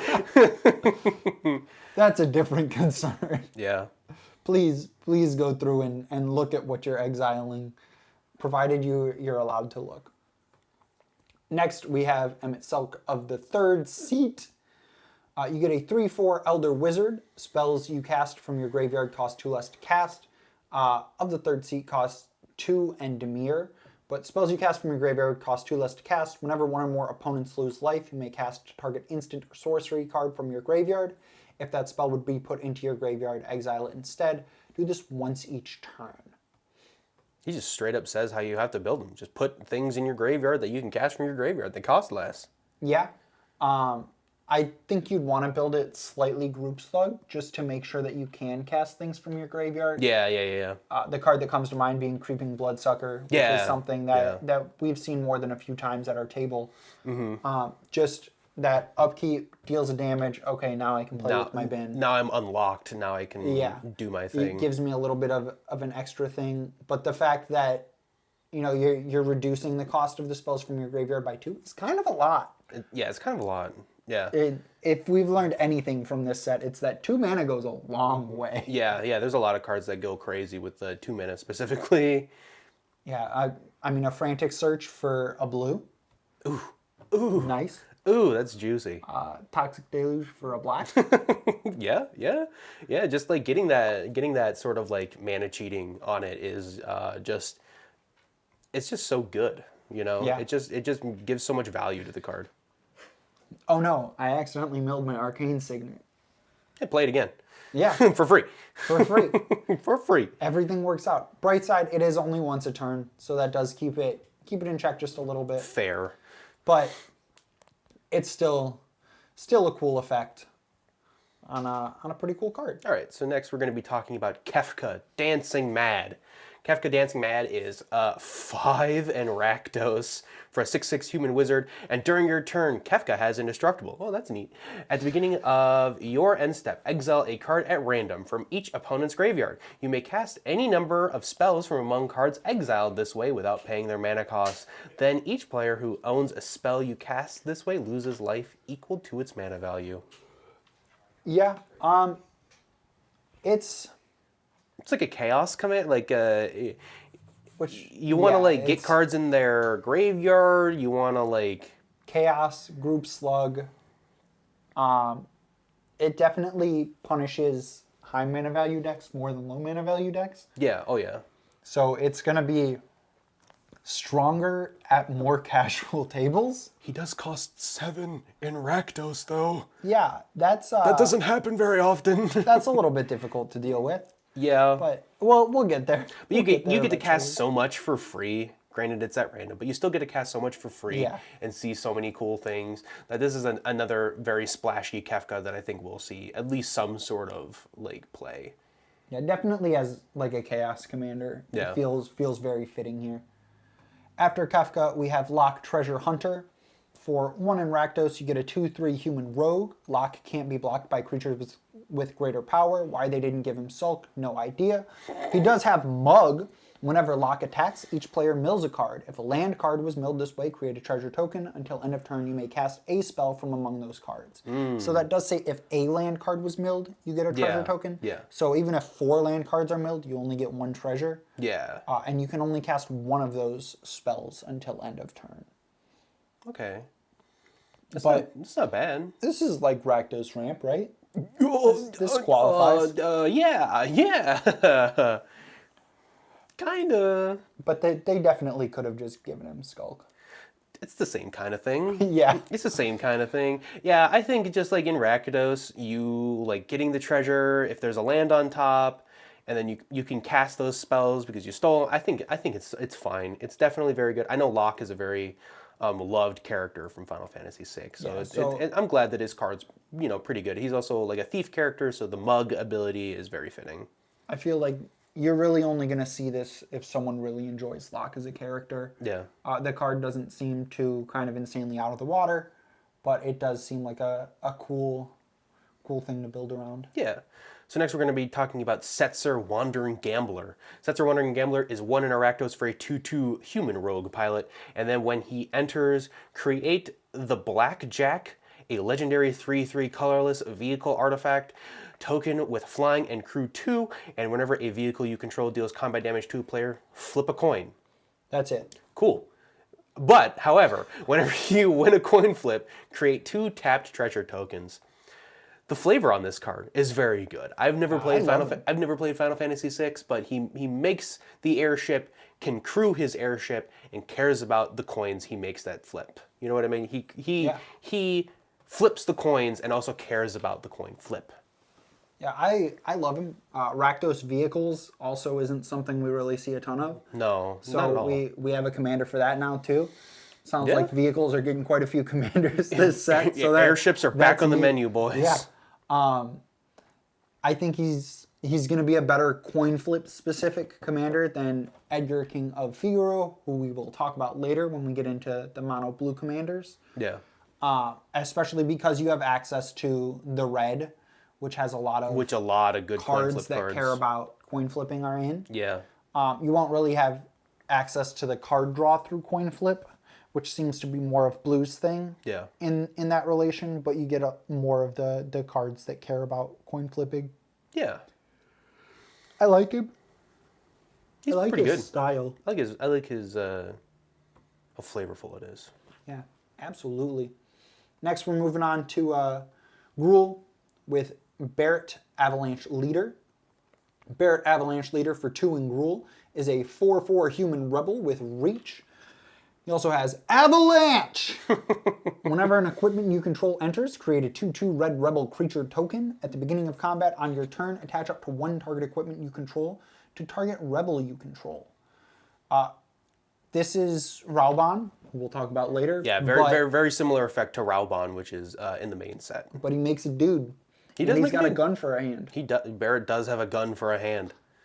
So that explains the reach. Yeah, it's definitely another sort of modified type Gruul commander. I mean, he cares about rebels, so you get all those rebels in. Yeah, I think if you cared about Gruul modified, you probably want to run Shishiro or one of the other Gruul commanders, unless you just really want to build a Final Fantasy deck. I mean, Avalanche Commander. I mean, yeah. But I think you definitely want to run kind of the living weapons cards, your cards with 4 Mirrodin, your job select cards. You can find those in the 99 video. Yeah, absolutely. But it does feel like he fits better with just Magic cards in general than specifically with the Final Fantasy cards. Yeah. Because there's not as many rebels in Final Fantasy that would fit. Yep. Our next card is Red 13 Proud Warrior, 1 in Gruul for a 3/3 Beast Warrior with Vigilance and Trample, and other modified creatures you control have Vigilance and Trample, and he has Cosmo Memory. When Red 13 enters, return target aura or equipment card from your graveyard to your hand. I think Red 13 is an interesting 99 card. I don't particularly see him as an extremely powerful commander. I mean, he does come down early, he gives keywords, but he regrowths something which you don't necessarily want to do on 3. Yeah. So if I'm trying to do that in the late game, I'd rather run, like you said, Sheshiro or, honestly, Barret before him, but you'd still put Red 13 in Barret and those kind of cards because regrowth on a creature for your strategy is very good. That's interesting, because I thought Red 13 would be better than Barret. Really? Yeah, I think giving the keywords is something that's just really big. That's true. Trample is huge. Yeah, and then just kind of having the 24/7 access to the regrowth is really nice. Yeah, no, that's true. Yeah. And maybe you aren't casting him turn 3 for the regrowth, but maybe you are casting him turn 3 for the Vigilance and Trample. Yeah. but then you don't get the value. But yeah, Vigilance and Trample on modified creatures for 3 mana feels like a pretty good value. That's true. That's true. You may not be value maxing, but you're still getting pretty good value here. Yeah, pick your favorite Gruul Final Fantasy adjacent, equipment style commander. They're gonna do pretty similar things. Yeah. Next up, we have Aerith Last Ancient. For 2 in Selesnya, you get a 3/5 legendary creature, human cleric druid with lifelink and raise. At the beginning of your end step, if you gained life this turn, return target creature card from your graveyard to your hand. If you gain 7 or more life this turn, return that card to the battlefield instead. I mean, Selesnya life gain. This is Balthier without the black. Oh, yeah. Yeah. Oh, yeah, it really is, ain't it? Yep. Huh. Except you have to gain at least 7 life, as opposed to like the CMC of whatever creature life. Because she's from Final Fantasy VII. Yeah. Woo! There's another use of the 7, dude. They just be showing up. Yeah. I mean, Aerith is a very neat character in the game. I mean, cares about lifelink, cares about if you gain 7 or more life and you reanimate something. It's just fine.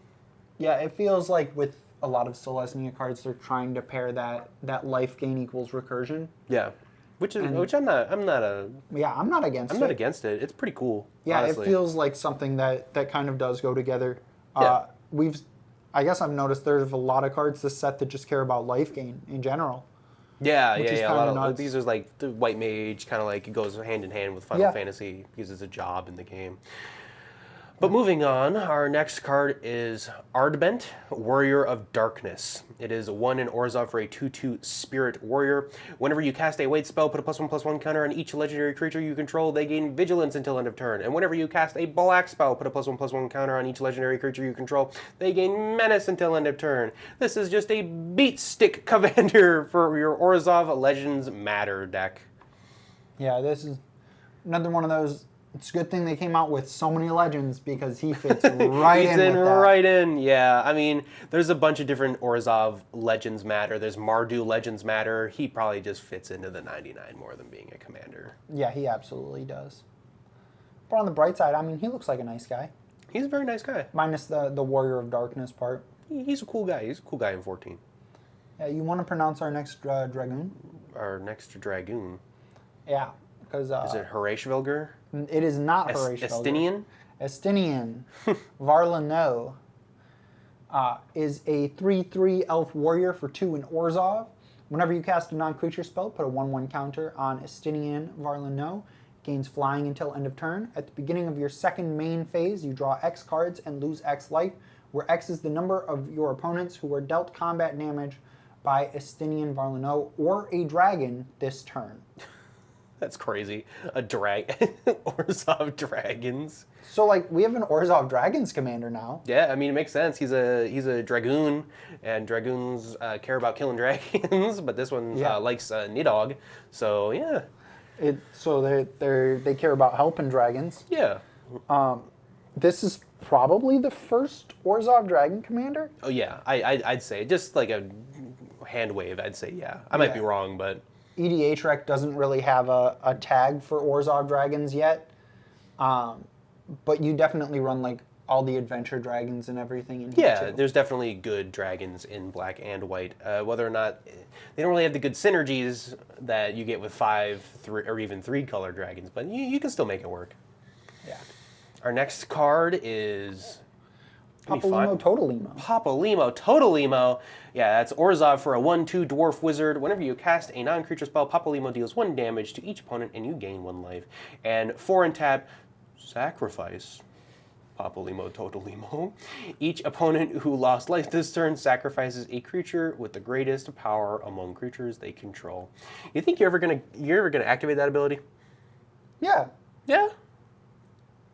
4 mana tap, Sacker Commander. Flashback Marauder? Yeah. Or Soul Shatter, excuse me. I mean, you're an Orzhov. right? So Yeah. you have access to all of the helping hand effects. That's true. That's Right, true. so- you keep him in the bin. Yeah, you leave them in the bin. Oh, okay. He And has I a think 1/2, yeah. that's part of your motivation, right? Because Papalimo's not growing Rosa Dwarf. Yes. that is period. So Statement. So someone having a 7/7 and 8/8 out there, you figure you pop your limo and take care of that bad boy. Eat already And then popped the you limo. just helping hand bring the man back. I think also just like, again, we talked about Orzhov Spellslinger, kind of like Orzhov has a lot of like cheap like effects. Most of the cantrippy type cards are in black, but you still at least get to, draw cards, And all of the not dead after all effects.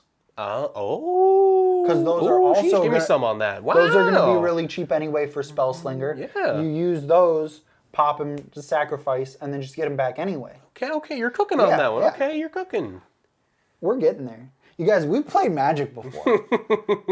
Or at least we've looked at the cards. Hit me with the next card. No one says we know how to read.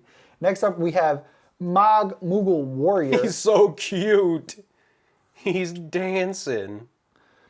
So Mog is a 1/2 Moogle Warrior with 1 and Boros for a casting cost. He has a lifelink. He has the ability to dance. I wonder why he's dancing. He's dancing.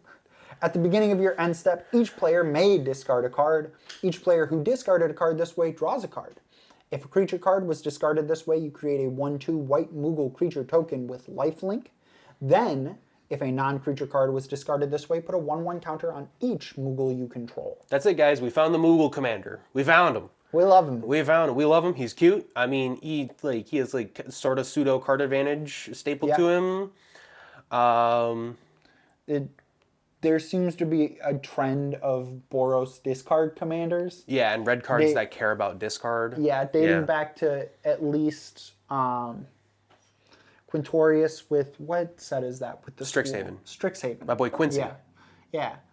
But I don't know. I don't hate it. He's kind of underwhelming for the Moogle commander. I mean, yeah, but I guess Moogles are kind of underwhelming. He at least makes a Moogle, puts a +1/+1 counter on each Moogle you control. Yeah. Man cares about Moogles. Yeah, that's true. He does care about Moogles, and you can sort of decide which one you want from the abilities based on what you discard. Also, kind of a political tool. You give all of your players a choice. You know what I mean? So yeah, because it is a May effect. Yeah, they don't have to discard with you. Yeah, and so it's definitely not painting a target on yourself because it's the good an guy. option. You're the good guy. Yeah, I'm not forcing you to discard. Yeah, you can discard if you want to. Yeah. Well, our next card, oh boy, is Sephiroth, Fallen Hero, 3 and Boros for a 7/5 human avatar soldier. He don't sound like the good guy. He's not the good guy. And has 2 abilities. One, his first being Genova Cells. Whenever Sephiroth attacks, you may put a cell counter on target creature until end of turn. Each modified creature you control has base power and toughness 7/5, and has the Reunion. For 3 and sacrifice a modified creature, return this card from your graveyard to the battlefield tapped. Yeah, you know why he's got that second line of text? Why does he have that second line of text? Because commander tax is for people who had their hometowns burned down. Oh, my boy. Pour one out for my boy Cloud. For those of you wondering at home, the art is in reference to Sephiroth burning down Cloud's hometown. Yeah, burning his hometown down. And noticeably, all of the Cloud cards have to pay commander tax.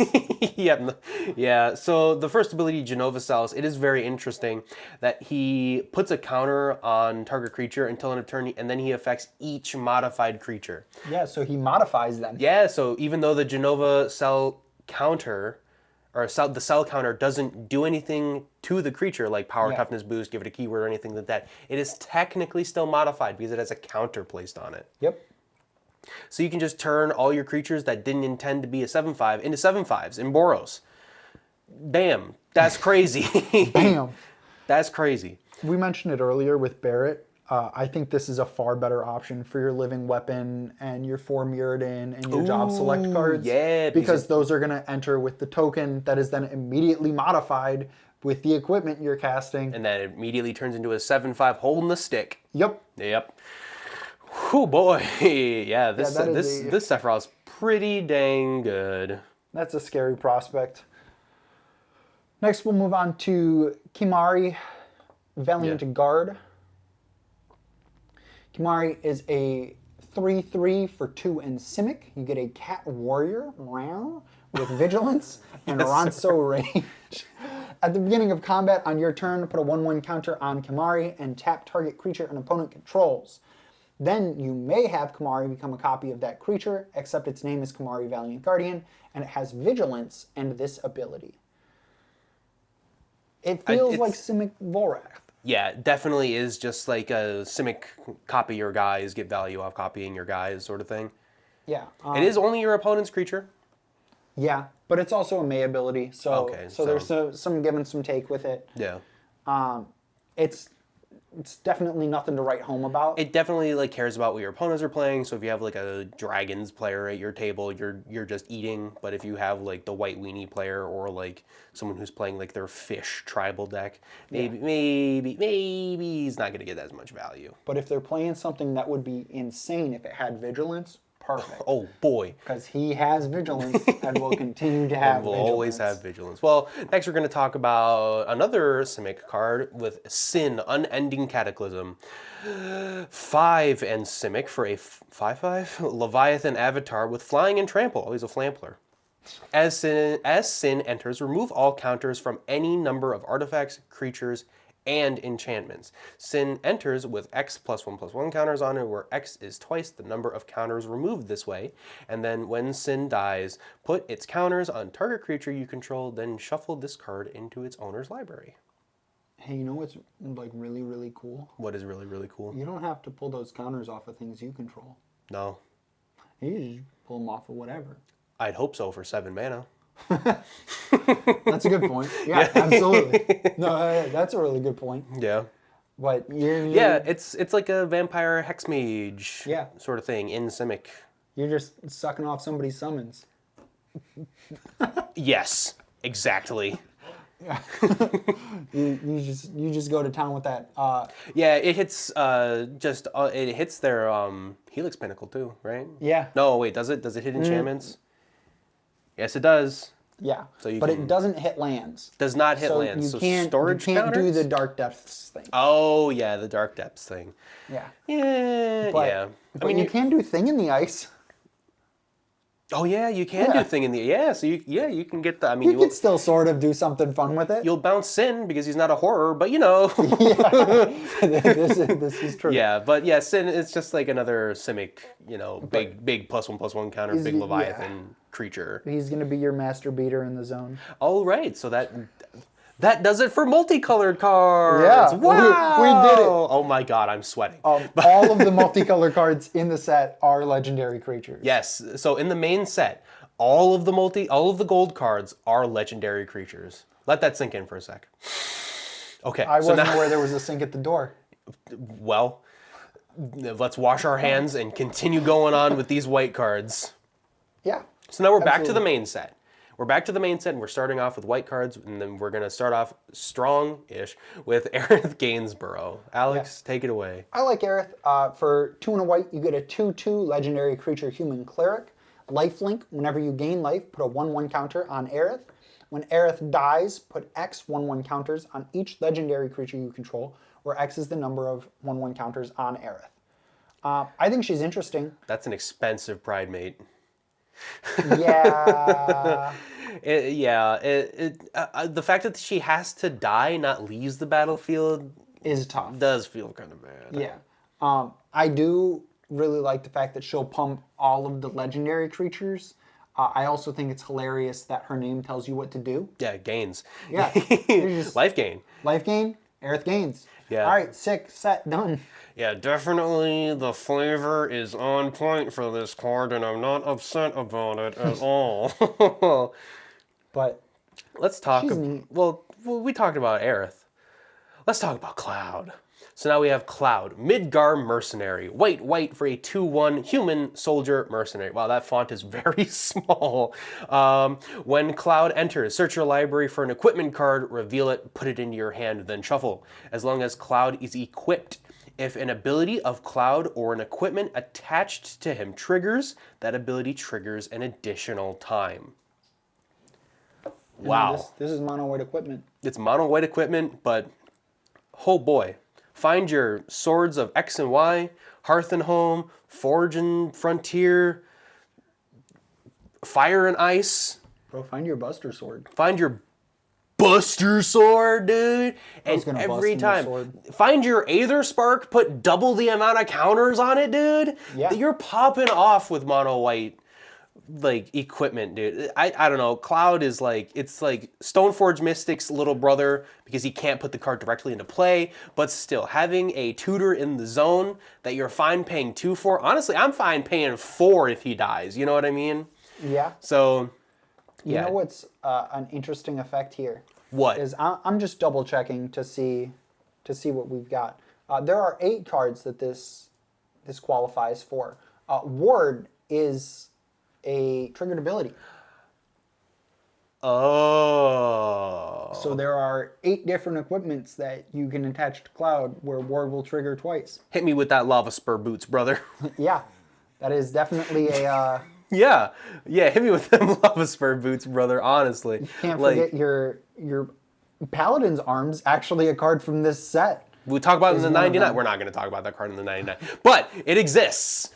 Yeah. So, yeah, definitely, like, give him ward, give him keywords, give him, like, on attacks, on damage, give him any sort of doubling you can, because this card is insane, and just pair him up with, like, Sigarda's Aid, so you get free equipments, pair him with SRAM, so you get the card advantage, and just keep the value train going.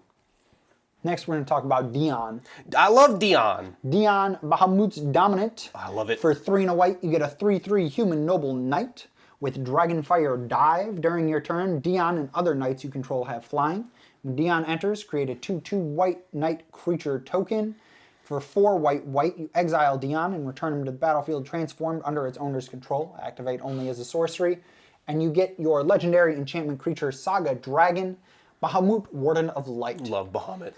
Your first 2 chapters are Wings of Light. Put a 1/1 counter on each other creature you control. Those creatures gain flying until end of turn. Chapter 3 is Giga Flare, destroy target permanent, exile Bahamut, then return it to the battlefield. It's a 5/5 flyer. Nothing too nuts. Super flavorful. I love this card. I love all of the Final Fantasy 16 and their respective dominant cards because they flip and then they come back and they flip and they come back. So the flavor is so good. Well, this guy makes his own boyfriend. He does make his boyfriend from the game, and it's very cute, very flavorful. I love it. He goes well with 1/1 counters. He goes well with white knights. And yeah, just mono white knights. He gives them flying. He creates one on ETB, and then Bahamut pumps the team twice while also giving them flying, and then he just destroys something. And we finally have our white knighting commander. Oh, God bless, finally. Oh. Minwu, White Mage, is 3 white for a 3/3 human cleric with a vigilance and lifelink, and whenever you gain life, put a +1/+1 counter on each cleric you control. Man, Soul Sisters finally got a deck. Yeah, we finally have a mono white clerics deck. The card very much tells you exactly what you're building. You're building clerics and life gain. Yeah, and the life gain will pump your board. Yeah, it turns them all into a Johnny's Pride Mate, so works really well with the Wind Crystal that we're talking about in the 99. So those cards are very good. It feels fitting. It feels like it should be a pretty strong mono white deck, which is neat. Yeah. Oh yeah. But it's nothing too out of the ordinary. It does exactly what it says it does. Yeah. After Minwu, we'll have Rosa, Resolute, White Mage, back-to-back White Mages. What do you know? And they're both white. It's Final Fantasy. For 3 and a white, you get a 2/3 Human Noble Cleric with Reach. At the beginning of combat on your turn, put a 1/1 counter on target creature you control. It gains lifelink until end of turn. What do you know? Those two go pretty much hand in hand. Yeah. Your goal here is going to be another white kind of 1/1 counters commander. Mm-hmm. But it's not a super strong archetype to begin with. No, not really. Like, your best commander for it right now is probably Lae'zel Yeah. from the D&D sets. Lae'zel's pretty good. So at least this gives you another option as to what to build. Yeah. But this is, I'd imagine, something that gets stronger over time. Yeah. They'll continue to print 1/1 commanders in white. Yeah. Yeah, but talk about interesting deck builds in white. We're talking about Stiltskin Moogle Merchant. One white for a 1/2 Moogle with lifelink and 2 untap. Target opponent gains control of another target permanent you control. If they do, you draw a card. You're selling your wares. You're giving away your stuff. It's so flavorful. But there's 2 different ways to build this deck. Yeah. You could be cutesy, give away all your things like your group hug style decks, or you're just mono white Beamtown bullies. You choose. Which is not cutesy. Which is not cute. Card cutesy, effect not cutesy. Yeah, it's definitely, it feels like this is either a bracket one, like you run all of the Bloomborough gift cards, you run like, you know, you're just like, oh, here, take this, I don't care, take this, or you're giving people, like, you're a stall pillow fort control deck, giving people rust elemental, and like things that don't make you untap. Yeah, a lot of EDH rec right now is filled with the salty cards. Yeah. And that'll be tough, which stinks because it's such a cute commander. And he has such good art, Mr. Stillskin. He's adorable. He's so cute. We love him. Who's coming up next? After Stillskin, we have Venet, Lady of the Light. Oh, my Final Fantasy 14 boys, no. Beautiful. For 1 white, you get a 3/3 Elder Wizard. Whenever you cast a legendary creature spell, draw a card. This ability triggers only once each turn.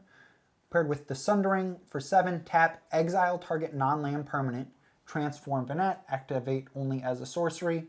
The backside is going to be Hydaelyn, Mother Crystal. Legendary creature god, 4/4 with indestructible. Blessing of Light. At the beginning of combat on your turn, put a 1/1 counter on another target creature you control. Until your next turn, that creature gains indestructible. If it is legendary, draw a card. This is very reminiscent of like a Welcoming Vampire style effect for legendary creatures. Yeah. And that in the command zone is just good. It's white card draw in the zone. I think you just included in like your mono white, like your white X Legends decks, as well as just, it can be your commander for mono white legendaries. Yeah. Yeah. I like it. The flavor is there. Final Fantasy 14, we love Hydaelyn. We're hearing, we're feeling, we're thinking. And that would bring us to our next card in Zac Fair. Now, Zac Fair is 1 white for an 0/1 human soldier. Zac Fair enters the battlefield with a +1/+1 counter on it, and you can pay 1 and sacrifice Zac Fair. Target creature you control gains indestructible until another turn. Put Zac Fair's counters on that creature and attach an equipment that was attached to Zac Fair to that creature. Very flavorful. Zac Fair very popular, but it definitely is a different type of Dauntless Bodyguard. Definitely like the sack themselves. Selfless Savior. Yeah, Selfless Savior. Selfless Spirit. Yeah. But for 1 creature instead of multiple. So definitely this is more of a flavor over function kind of include. If you're running Cloud as your commander, please do the flavorful thing and include Zac. Yeah, definitely more of a 99 card. Though you can do some neat combat tricks with him. Yeah. Right? This isn't one of those things that's only at sorcery speed. No. So if for some reason Zac's the one they're blocking, you just sacrifice Zac, toss all his counters and 1 of his equipment onto another creature. That's either unblocked or will trade up in combat. Yeah. I think that's really cool. I think for flavor purposes, they could have tossed something on there like the creature that's getting the counters and the equipment becoming legendary. Yeah, that'd be very Would have been really, really neat. That'd be cute. But there's already a lot of text on this card. So yeah. I understand. Yeah.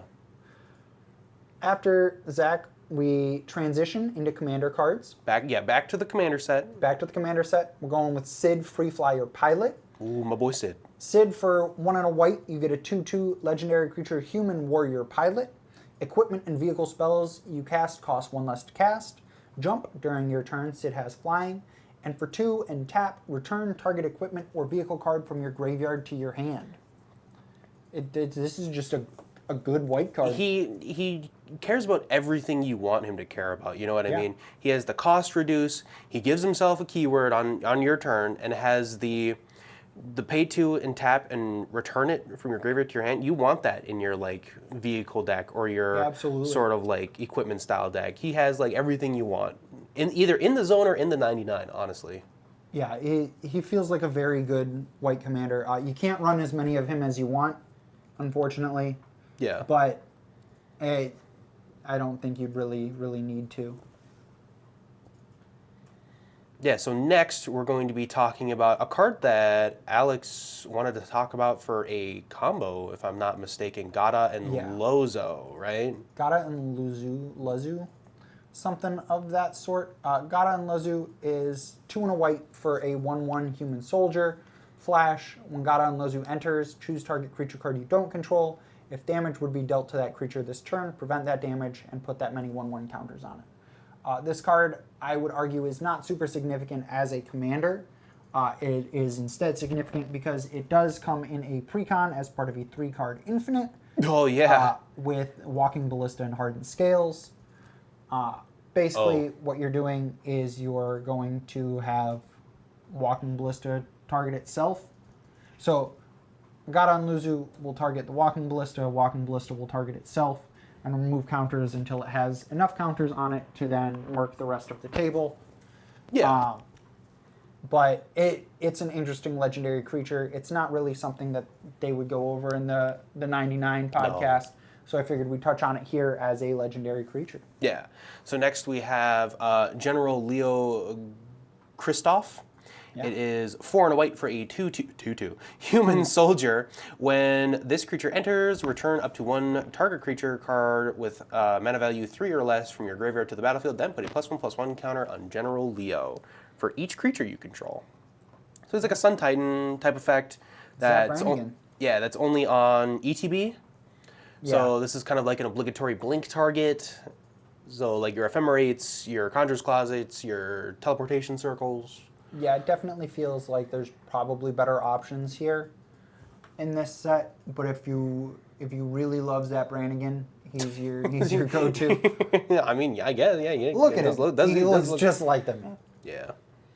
After General Leo, we have Heidegger Shinra Executive. Heidegger is a 3/3 for 3 and a white human soldier. At the beginning of combat on your turn, target creature you control gets +X/+O until end of turn, where X is the number of soldiers you control. At the beginning of your end step, create a number of 1/1 white soldier creature tokens equal to the number of opponents who control more creatures than you.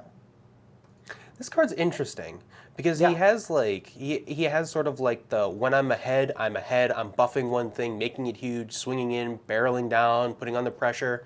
And then when you're behind, he's making guys, so you have a way to catch up. So he's kind of like doing like the slimy villain thing where everything, he's like one step ahead, no matter what point he's at. Both sides. Yeah. He feels like a mid-range kind of soldier typal deck. Yeah, because he cares about soldiers heavily, right? Yeah. I mean, there's a lot of soldier cards that give a lot of keywords, so.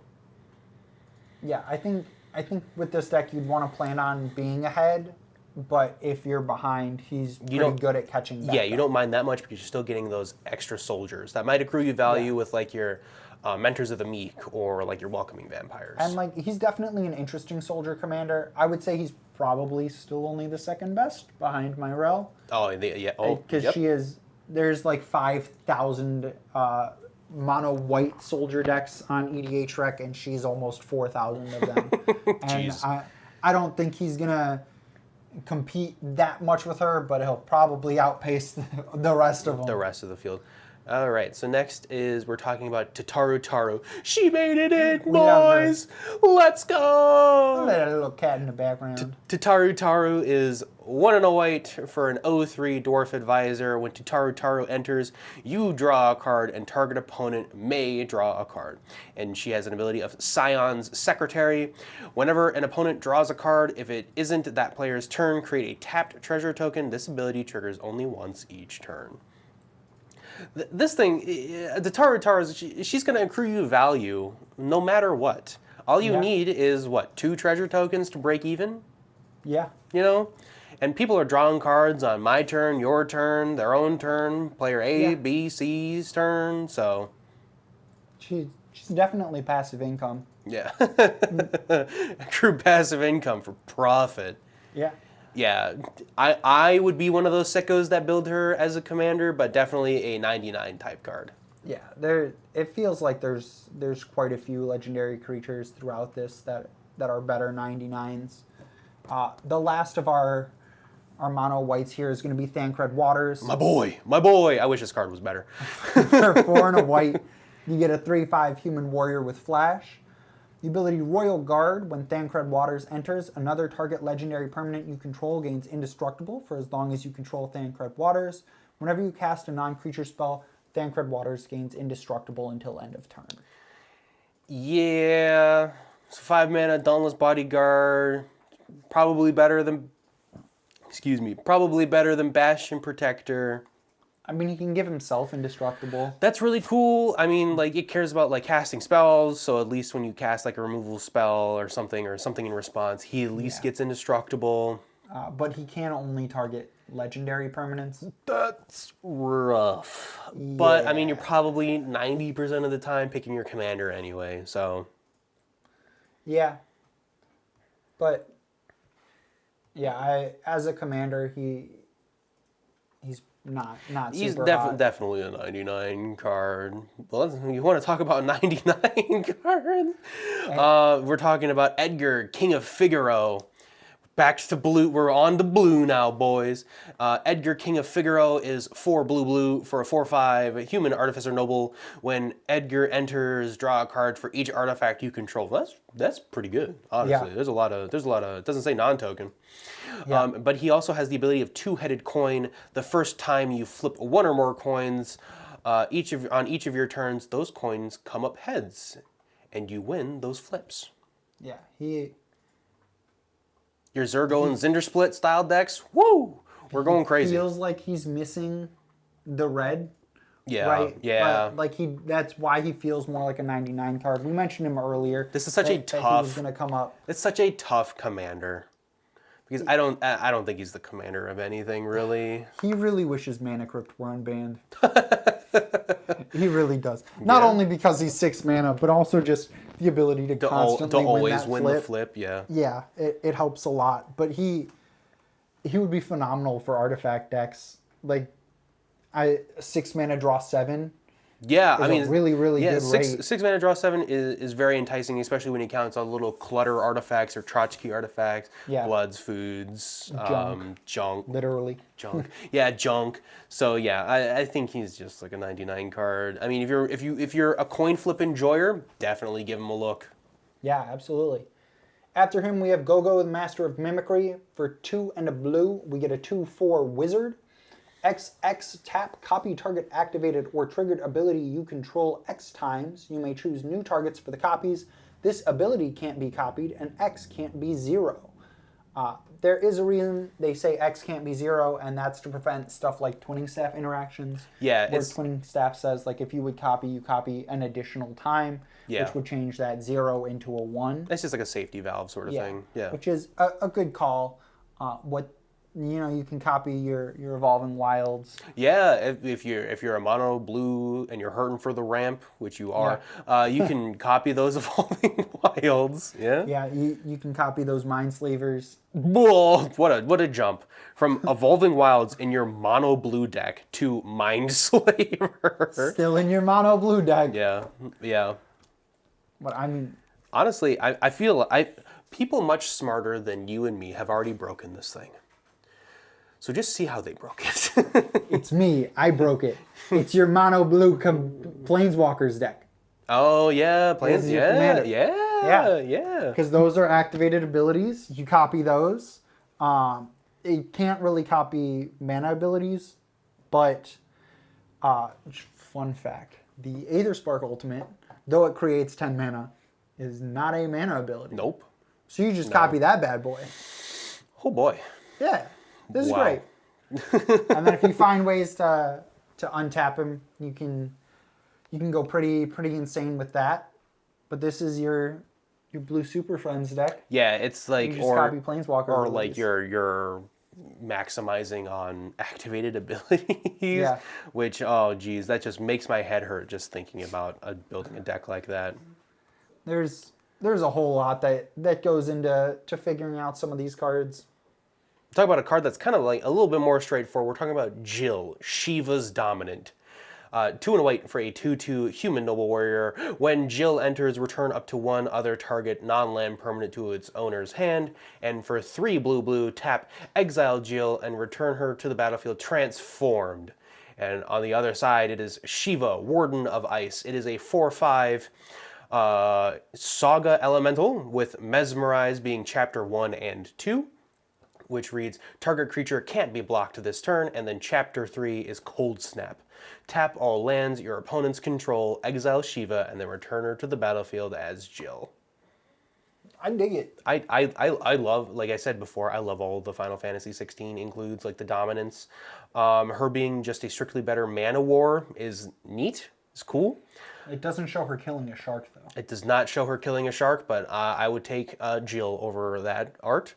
But, so, and the back, just getting something through, even if you're just Getting targeting her through? Yeah, just giving Shiva, when she's on the backside, just a 4/5 unblockable, or any of your little dopey little blue cards that say when it connects, draw a card, you know what I mean? Yeah, it's just good. And then Cold Snap is just when you're about to combo off, you just tap everyone out. Yeah.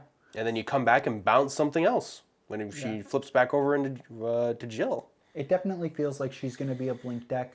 Hot take, I like the original art more than the full art.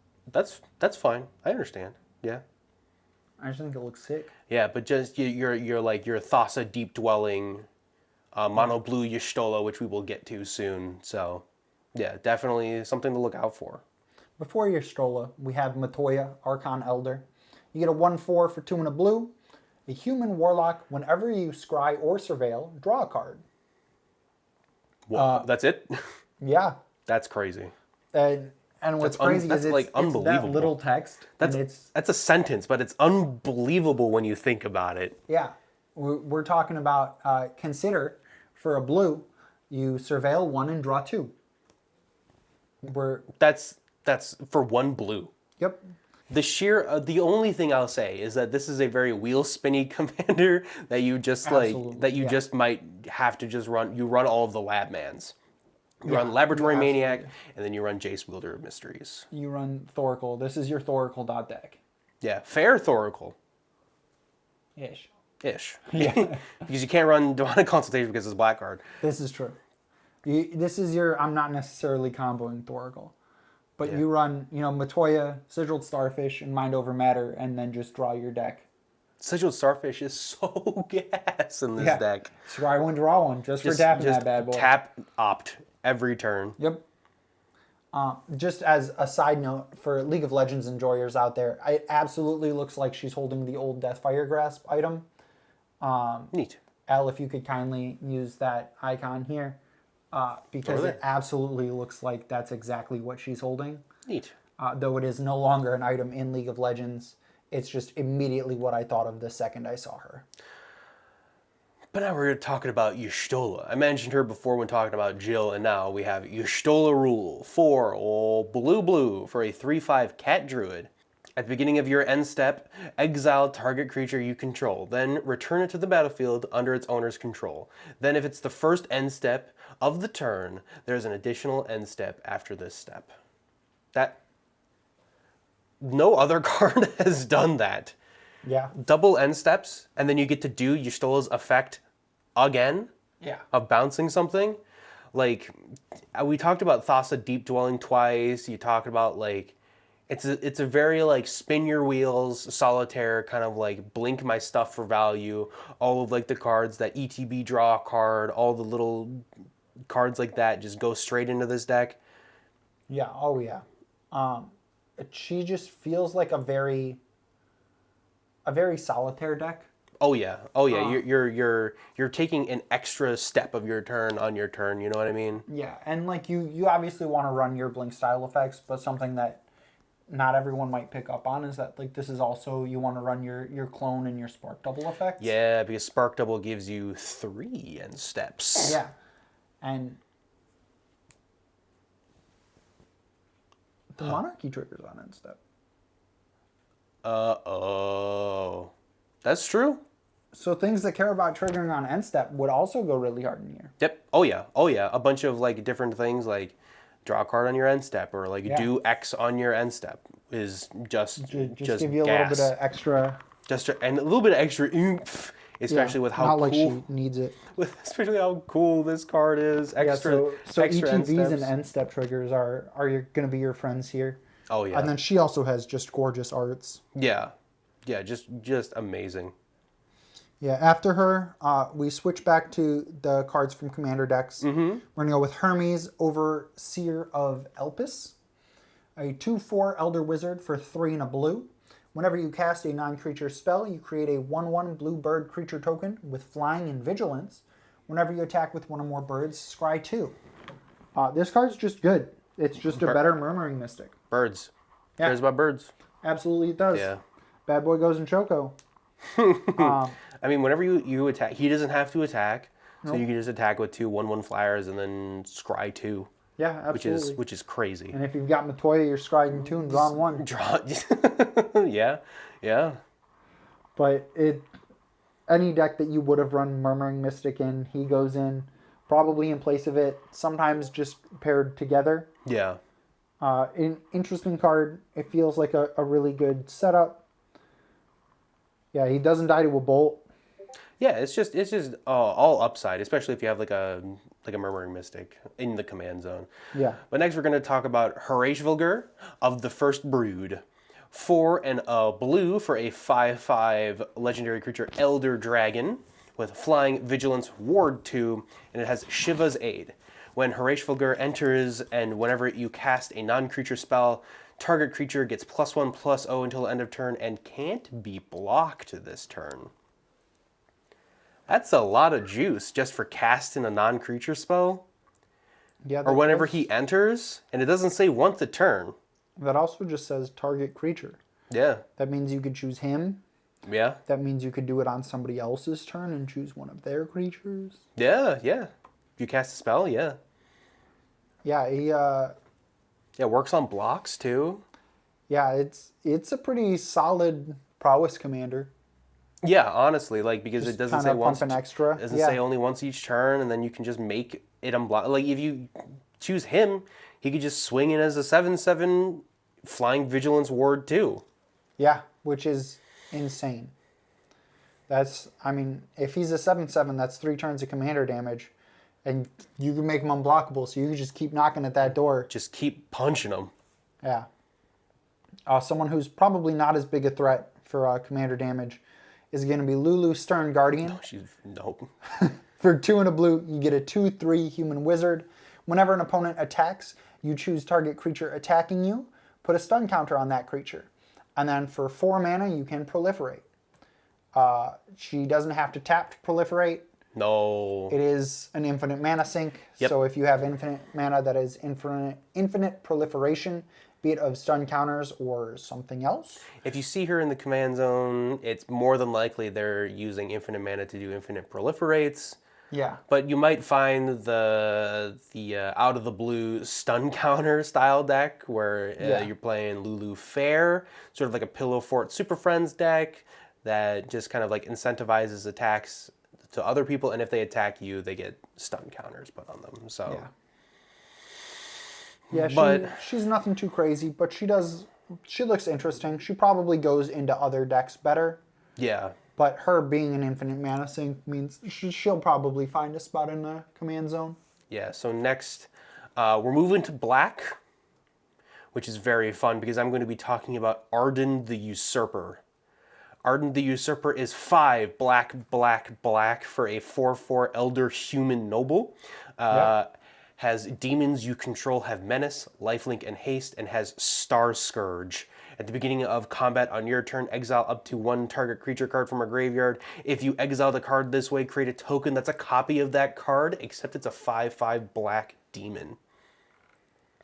Brother, this guy's gas. Wow. You Demons guys go read burr. you guys read this card? That as a Demons enjoyer, Arden is everything you want in a Demons commander. Gives relevant keywords to your Demons that already probably have flying and trample. He is incidental graveyard hate, as well as just making Demons on combat. Yeah. He's probably the best mono black demon, cares about demons commander. Yeah, because most of the mono black commanders are just demons. Yeah. They don't care about demons. Yeah, I mean, I think the only other one I would really think of is Demon Lord Belzenlock, but he more so cares about just the mana value being really high. Yeah. Which it kind of inherently in black is demons. Yeah. But not necessarily because they are demons. Yeah, that's true. Yeah, this card is it's a lot of mana, but if it's your commander, you'll get there eventually, hopefully. And if he's in your 99, 4/4 is. Yeah, it is rough. The mana value is going to dissuade a lot of people, but if he's in your 99, reanimate him. Yeah. You know, reanimate him or cheat him into play somehow, or just tap your coffers and Tomb of Yawgmoth or I board. would almost say at 8 mana, I would prefer him being in the command zone. Yeah, maybe, yeah. Because, like, 8 mana is going to be a dead draw the first 4 turns of the game. At least. Yeah. But him in the command zone, he's that extra 8th card in your hand sitting there waiting. But him in the graveyard, I like the best. You know what I That's mean? true. Yeah. That recursion is definitely a good one. Yeah. Next, we'll have Jack Reluctant Guardian. Oh, yeah. A 4/3 for 4. You get a human warrior. So a 4/3 for 3 and a black. Human warrior with menace. Whenever he deals combat damage to a player, you may exile him, then return it to the battlefield transformed under his owner's control. The backside is another Saga, a legendary enchantment creature, Saga Nightmare with menace, and is a 7/7. The first 2 chapters are Jack Beam. Each opponent discards a card and you draw a card. The third chapter is the ultimate Jack Shot. Each opponent sacrifices 2 creatures of their choice. I dig him. He's nice. He's nice. The flip feels slightly expensive. Yeah, and he doesn't flip back, so at the end you will sacrifice him and you will probably put him back into the zone. Yeah, which kind of makes him feel like more like a 99 character. Yeah, like a Tiny he Bones. doesn't just stick around. Yeah. He just kind of offs himself. It's not like Dion or Jill. Yeah, that will flip themselves back over. Yeah. Yeah, I can see it. I still think he's really cool. He's neat, yeah. There's an interesting level of carding here, but he sort of feels like he fits into that Tiny Bones style. Turgid Discard style. Yeah, forcing your opponents to do other stuff. Discard and sack their things. Yeah. All right, so next we're going to talk about Kane, Traitorous Dragoon. So 2 and a black for a 2/4 human knight, and he has jump. During your turn, Kane has flying, and whenever Kane deals combat damage to a player, that player gains control of Kane. If they do, you draw that many cards, create that many tapped treasure tokens, then lose that much life. What an interesting card. Yeah, this is just your mono black slicer, Alexios, or Zonta decks. You're passing them around, but at least you're getting card advantage, and you're like... Yeah, and whoever's swinging him gets card advantage, which is their is reason to to know. swing him. Yeah. But it's also, you don't choose where he goes. It's wherever he's swung. Is where whenever he swings. So they definitely can play keep away with you. Yeah. So this is absolutely a homeward path auto include. Yeah. Players gain control of permanents. Yeah, their permanents. Get your own commander back. That way you can swing him and continue the train. Yeah. Yeah, pretty straightforward, but very flavorful. Works very well for Final Fantasy V.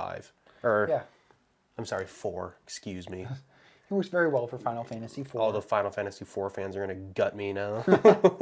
All right, Alex, Speaking of gutting. Read one of the best cards of the set. Next, we have Sephiroth, the Fabled Soldier. For 2 and a black, you get a 3/3 legendary creature human avatar soldier. Whenever Sephiroth enters or attacks, you may sacrifice another creature.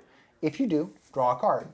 Whenever another creature dies, target opponent loses 1 life and you gain 1 life. If this is the 4th time this ability has resolved this turn, transform Sephiroth. Keep going. Transformed, you get a 5/5 Sephiroth One-Winged Angel. An Angel Nightmare Avatar, 5/5 Flying. Supernova, as this creature transforms into Sephiroth One-Winged Angel, you get an emblem. With whenever a creature dies, target opponent loses 1 life and you gain 1 life. Keep going. Whenever Sephiroth attacks, you may sacrifice any number of other creatures. If you do, draw that many cards. Oh my god. They made God's perfect aristocrats card. Yeah. Fun fact, just to flip him, all he needs a Fleshy Bee. a single flesh bag marauder. Yep, flips him, and then gets you that lovely little emblem. It is everything an aristocrat's deck wants. He's a free sack outlet on enters and attacks. He's built-in card draw, and he has an uninteractable emblemed blood artist. Yeah. Where's the downside? He only costs 3 mana. Yeah, that's. And then he flips over into a what, a 5/5 flyer? So like you could cast him on turn 1. Yeah. Swamp Darkrit Sephiroth. Yes, sir. Yes, sir. I'm smiling all the way to the bank on that one. That is crazy. Yeah, Sephiroth Fabled Soldier. This is probably one of the top 3 cards of the set in terms for commander and legendary creatures. He is unbelievable, the amount of value, and I love it when the restraints and all of these these monstrously cool effects are on monocolor cards, because it forces you to dig deep in that color pie and really figure out all the cool, neat tricks you can do with them as the commander. With a single color. Yeah. Because if this was like Mardu, I'd be like, okay, the deck just builds itself, you know what I mean? Yeah. But now that it's mono black, you have to look at all of the mono black cards and all those cool little workarounds you have for fighting every single other deck at the table in mono black. This is one of the decks I'm building for our commander gameplays. Nice. Yeah. It's a lot of Fleshy Bees, a lot of Zuli Peas. Zulaport Cutthroats. Yeah. It's gonna be fun. It's gonna be fun for you. Stoked. He has some sick arts. All of the art, like I said before, is gas. Yeah, absolutely. Gas. Yeah, but we must continue on. We must soldier forward. And next we're going to be talking about Vincent Valentine. Vincent Valentine is 2 black for a 2/2. Assassin. Whenever a creature an opponent controls dies, put a number of +1/+1 counters on Vincent Valentine equal to that creature's power. Whenever Vincent Valentine attacks, you may transform him into the Galleon Beast. A 3/2 werewolf beast with trample and lifelink, and when Galleon Beast dies, return it to the battlefield tapped. Front face up, so he returns back as Vincent Valentine. I think this card is deceptively powerful. This card's sick. Yeah.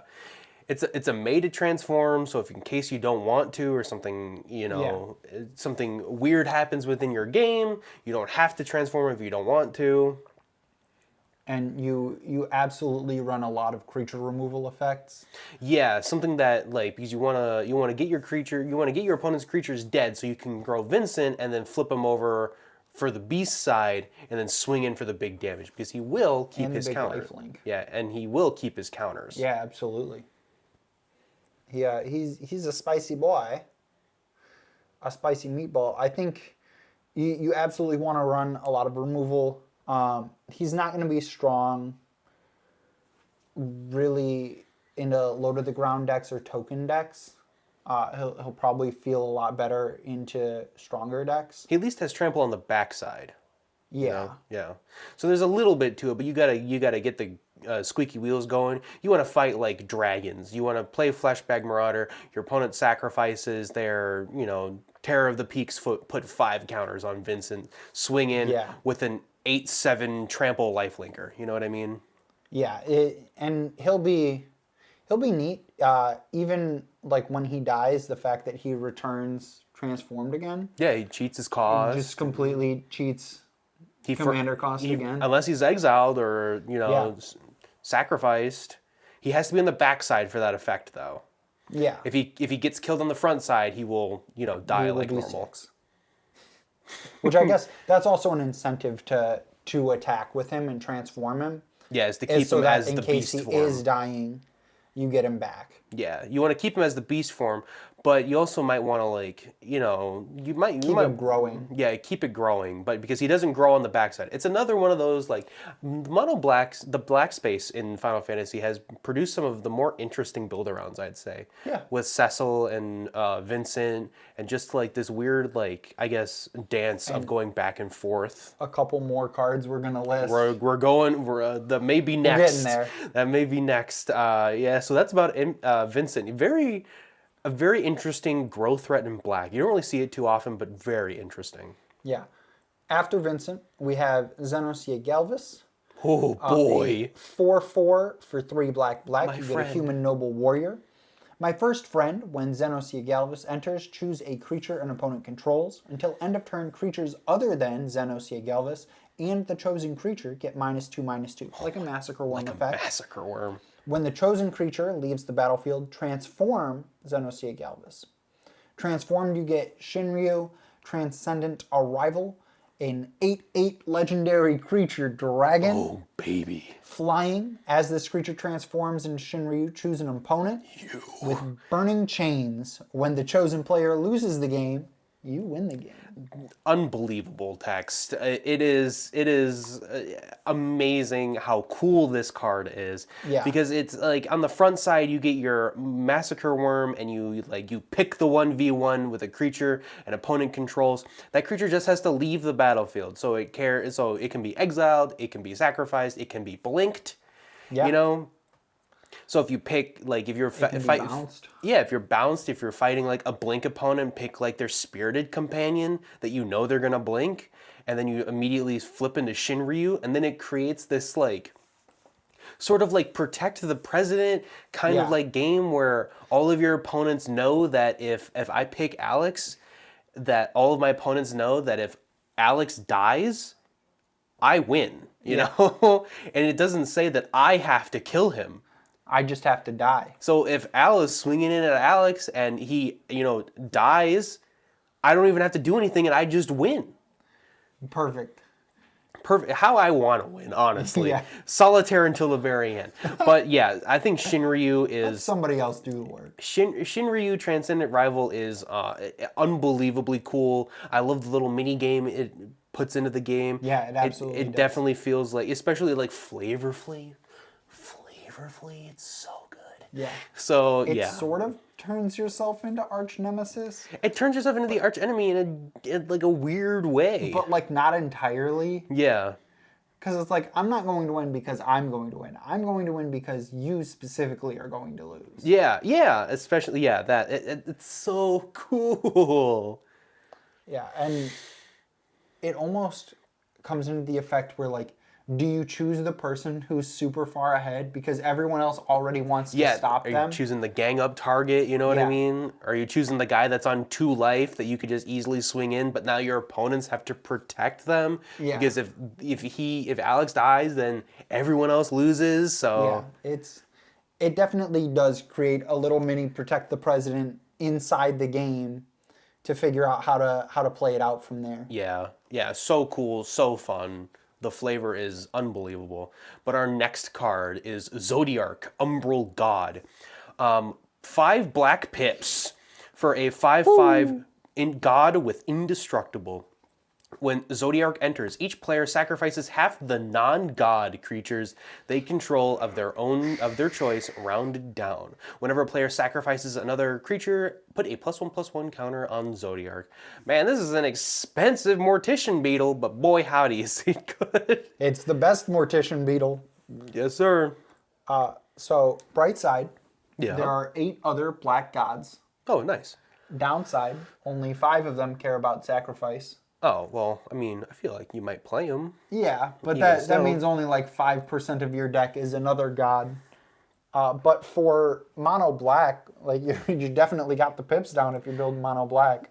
Yeah, it's definitely like upon like looking and analyzing this card, Alex and I came to the thing of like you want to be like some weird type of like control with Zodiark, and then we thought about Devotion. Yeah. And then Devotion hit us slaps. hit us like a freight train.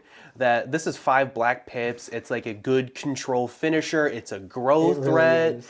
So you just keep the board clean. You blink Zodiark with like your Conjurer's Closet type effects, or not dead after all. He has indestructible, so that's a little bit hard. But still, he's an indestructible threat that just grows. And then you just like play Gary, Grey Merchant of Asphodel, and just choke the board out until you win. Yeah. It's definitely it's unassuming, but definitely can be a good control commander for mono black Devotion. Oh yeah, and he looks sick. So cool. Bro is sick as frick. After Zodiark, we have Fan Daniel. Love me, Fan Daniel. Telephoroi Ascian.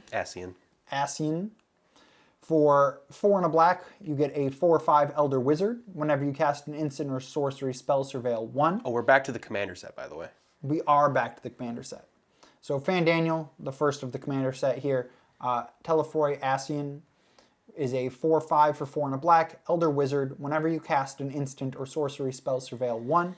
At the beginning of your end step, each opponent may sacrifice a non-token creature of their choice. Each opponent who doesn't loses 2 life for each instant and sorcery card in your graveyard. Now this card is odd as your commander because it wants you to be mono black Spellslinger. Yeah. In the 99, you put him in like Grixis Wizards or like a Grixis sort of like Spellslinger shell. Yeah. And then you're just kind of like laughing all the way to the bank. But I feel like as the commander, I feel like there's still some juice on him.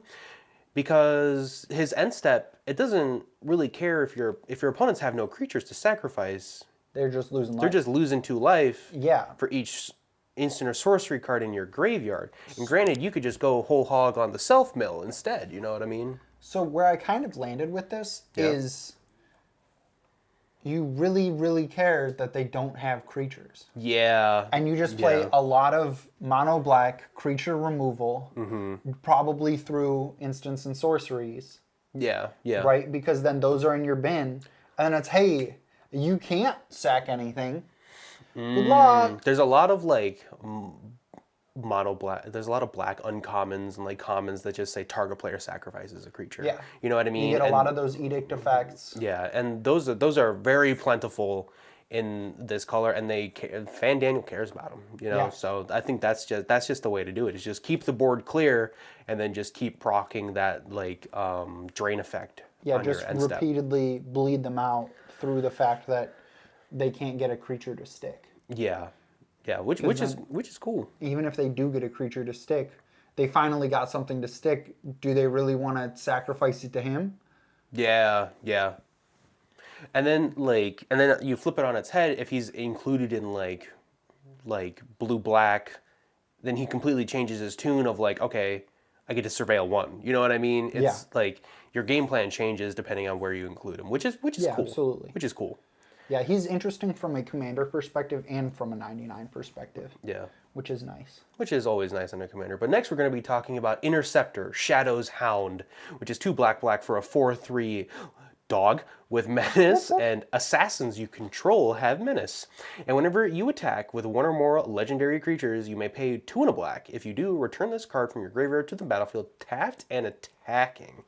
Commander tax is for squares, baby. Commander tax do be for squares, and this dog has some bite. Yeah. Oh boy. I think this is our mono black assassins. Which is so weird to say that it's a dog, but he gives assassins a keyword, you know? I mean, I'm not fighting you on it. I don't have the mono black assassins commanders in front of me, but I honestly believe that this could be a good, mono black commander. I mean, it's menace. He recurs himself from the graveyard, so if you have any leaves the graveyard sort of synergies, I think it's pretty good. He's a 4/3. He's tapped and attacking. So even if he trades in combat, trades up or trades down, tapped and attacking with menace. Yeah, with menace. So you're still getting value when your legends attack. So yeah, I think Interceptor is a very good dog. Yeah, you probably run a bunch of Assassin's Creed cards with him. Oh yeah, that's what would come to mind as far as legendary assassins go. Mono black legendary assassins. are going to be Assassin's Creed cards. Yeah.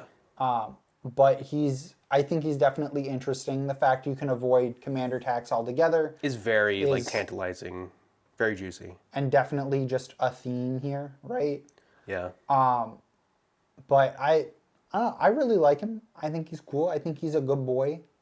He's got Shadow in the background. Yep. He's his dog. Yeah. And then, well, speaking of Shadow.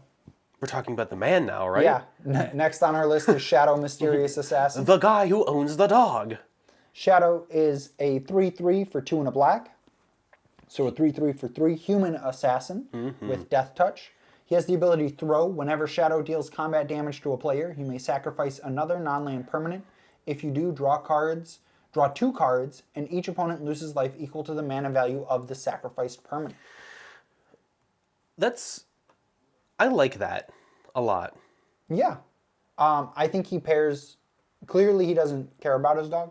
Because he throws his dog. Yeah. Yeah, so if you didn't pick it up, so the 2-card combo they kind of have going here is like you attack with Shadow, you throw Interceptor, you draw 2 cards, and each opponent loses 4, and then when Shadow attacks the next turn, you can bring the dog back tapped and attacking. You can do it the same turn, I believe. The same turn? Well, Shadow's deals damage.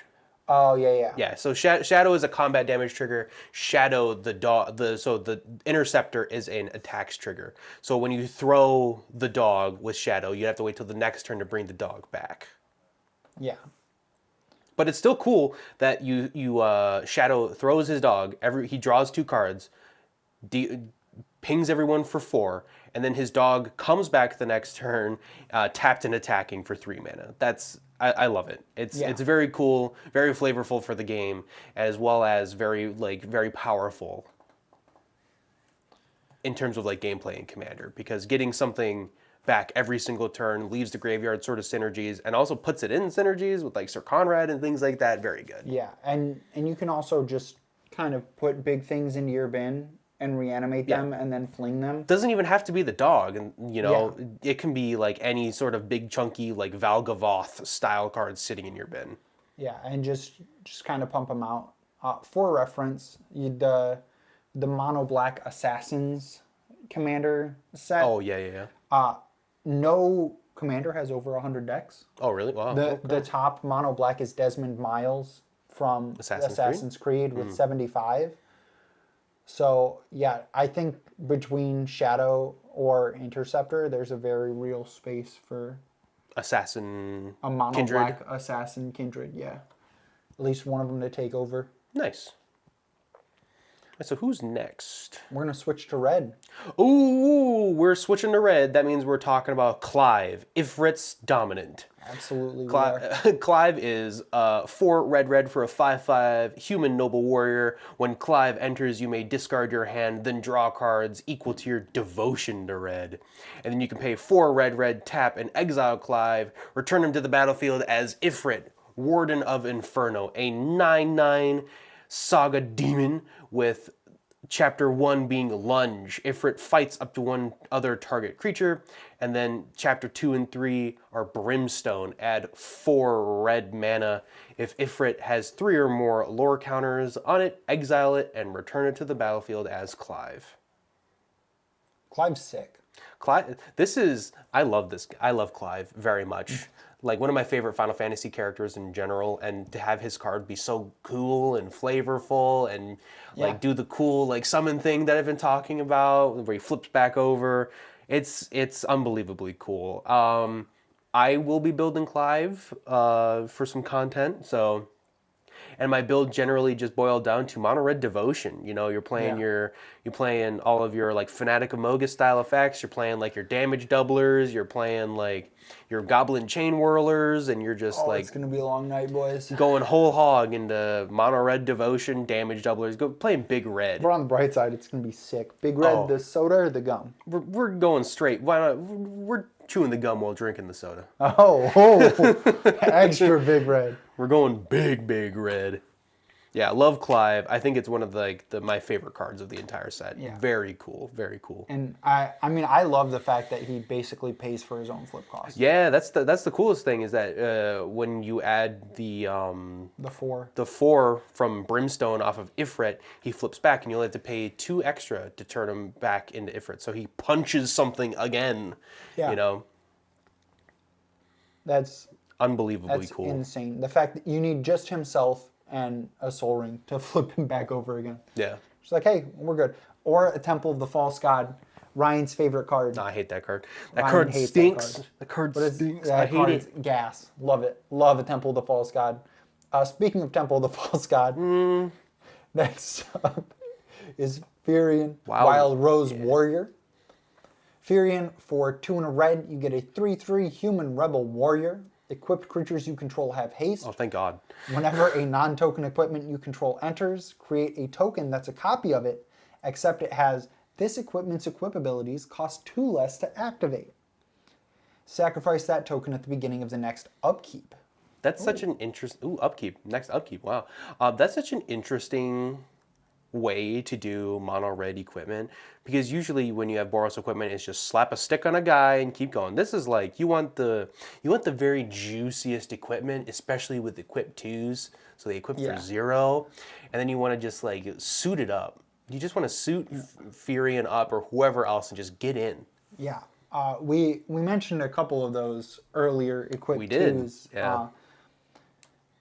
Swords of X and X. Yeah, so Light and Shadow. Buster Sword. Yeah, the Buster Sword. The Buster Sword. Shadow Spear. Inquisitor's Flail. Grafted Exoskeleton. Uh-oh. Oh, yeah. Yeah, and then you get so when it enters, you get a copy of it until the next upkeep. So in case, like, it's one of your, like, Firion can't attack, or you just can't, like, spend the mana to it, so just putting it on something else so you can get multiple attacks in with multiple equipped creatures. It's just, like, good value, just spreading your power out, or maybe just, like, stacking it all on Firion and just going in for the kill. And this also has an interesting interaction with, like, the Masterwork of Ingenuity. Ooh, that's a good card. Yeah, because when it enters, it becomes a copy of target equipment. Yeah, so then you would be able to have that copy and create like a token copy of it, which would then target another equipment. Yeah, so you get 2 more copies. Yeah. Yeah. Which is just crazy, kind of wild. Yeah, which is insane. But yeah, the first line of text, very, very good. Very good. You want haste. That's the one thing you really want in a Voltron style deck. The second line of text is psychotic. Yeah, it is kind of crazy when you get down to when you look up like Equip 2 and all of like the great equipment you got laying around. Like, granted, you still get the original, but you also just get a copy of it. You know what I mean? Yeah. You get 2. I wonder what the interaction was that keeps it till next upkeep. I'm not sure, but I'll take it. Yeah. Yeah. You get to keep it just a little bit longer. Yeah, I mean, maybe I don't know. Maybe you care about power on your end step or something like that. I don't know. Yeah. I don't know. Yeah, we'll continue on. Next, we're going to be talking about Gilgamesh, Master at Arms. For red for a 6/6 human samurai, whenever Gilgamesh enters or attacks, look at the top 6 cards of your library. You may put a number of equipment cards from among them onto the battlefield. Put the rest on the bottom of your library in a random order. When you put 1 or more equipment onto the battlefield this way, you may attach 1 of them to a samurai you control. And Gilgamesh is a samurai. Man, dig 6 for an equipment, and then get as many as you find on the battlefield. On the battlefield, and put the best one on your 6/6 beater. Yeah, that kind of makes up for him being 6 mana. That makes up for him being 6 mana. There's a lot of 6s with this. There's a lot of 6s. He's from Final Fantasy V, so I don't know. He's 6 mana. He digs 6. He's a 6/6. Yeah, but I think like that kind of makes up for him not having like a keyword because he's probably going to find an equipment that gives him a keyword. You know what I mean? And he is a samurai, so he can toss it on himself. He can toss it on himself. Mono red samurais, anyone? No, but seriously. Yeah. But yeah, just I mean, even if like the 99 of your Boros equipment deck, I mean, this is like closer to your top end, just so you can like dig and still find something. Yeah, you know, absolutely. Is good. And I mean, on average, you're going to need to run 17 equipment so that you would hit at least one every time you flip 6. That's on average. Like, there's no guaranteeing, obviously. Yeah. Because there's also going to be the chance that you hit 6 lands. Yeah, but it also is enters and attacks, so you can, you know, do it again and again and again, even if you're in red, so you get extra combats. So. And if you run Furion and you equip him, then he's got haste, and you can get both of those in the same turn. I'm seeing a deck coming together, Alex. We're putting the pieces together. All right. After Gilgamesh, we have Rauban, Bull of Alamigo. Oh, my boy! He slices that man in half! So Rauban, for 1 and a red, you get a 2/2 human warrior with ward. Pay life equal to Rauban's power. Ooh. Whenever Rauban attacks, attach up to 1 target equipment you control to target attacking creature. Oh. I think a really, really interesting interaction here is that ward is a triggered ability. Yeah. So if you cast Beast Within on my Rauban and you're thinking, oh, I'm only going to have to pay, what, 2 life? 2 life. He's a 2/2. And I decide to Infuriate and pump that bad boy up. It makes his power larger. So and then, hey, now you've got to pay 5 life instead, or it's countered. It might make you think twice. Yeah. And he'll also, you're going to equip him because that's what he cares about. Yeah, he cares. And so you're probably going to pump his power there like anyway. you cheat equip costs. Can I direct you in the direction of Colossus Hammer? Anyway. Yeah. Like 1 Colossus Hammer, 2 play Rauban, turn 3, swing with the 12/12, ward pay 12 life. Yeah. You know what I mean? Like that is insane. Yeah, Rauban, Bull of Alamigo is just unbelievable. 12 commander damage is over half commander damage. It is over half commander Basically, damage. you cut him in half. Yeah. It's all about the flavor, baby. Yes, sir. Yeah, unbelievable. Rauban, I think, is very much a sleeper. A lot of people are looking at Furion and Gilgamesh, thinking about these are the new mono red, kind of like Voltron commanders or like key Voltron pieces. I'm saying Rauban is maybe the king out of all of them. And he also just looks incredibly so cool. The arts are so good. All right, we're moving on. Yeah, we're going to talk about Ragavan, right? Yeah, close. We're talking about Von, Street Thief.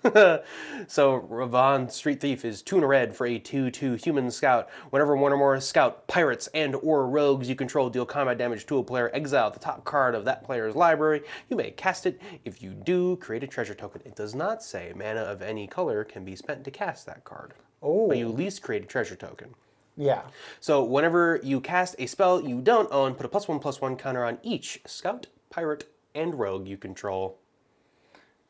The deck kind of builds itself. It definitely tells you how to build it. You want scouts, pirates, and rogues. And it does everything you kind of want. Kind of weird that it's in red. You kind of see this as like a Rakdos or black effect. It's kind of like a Gonti. They definitely included pirates on there because of Ragavan. the Ragavan is definitely a very good card in this deck. He at least generates a treasure, so you can help you cast the things you steal if you're like swinging in at your Simic opponent. Because it doesn't give you any color.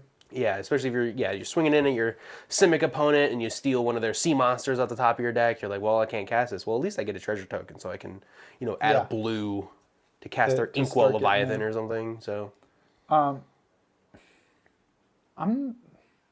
I'm not sure how good it is. I think this card is definitely, if you love this character, and granted, I have no emotional attachment to this character, but if you like this character, and I think there's enough meat on the bone for you to get scouts, pirates, and rogues together, and it to function. It being mono red might hurt a little bit in terms of like card quality, but I feel like there's enough mono red like. You can run all the cards that care about outlaws.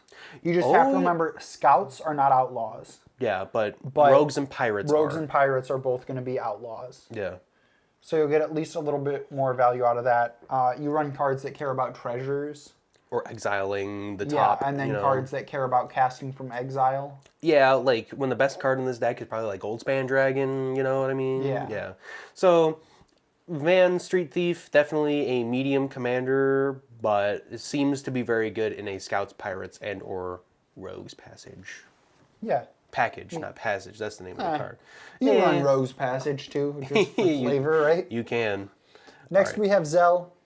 Zeldinkt. Zeldinkt. For 2 and a red, you get a 0/3 human monk. You may play an additional land on each of your turns. That's a red card. Zeldinkt gets +1/+0 for each land you control.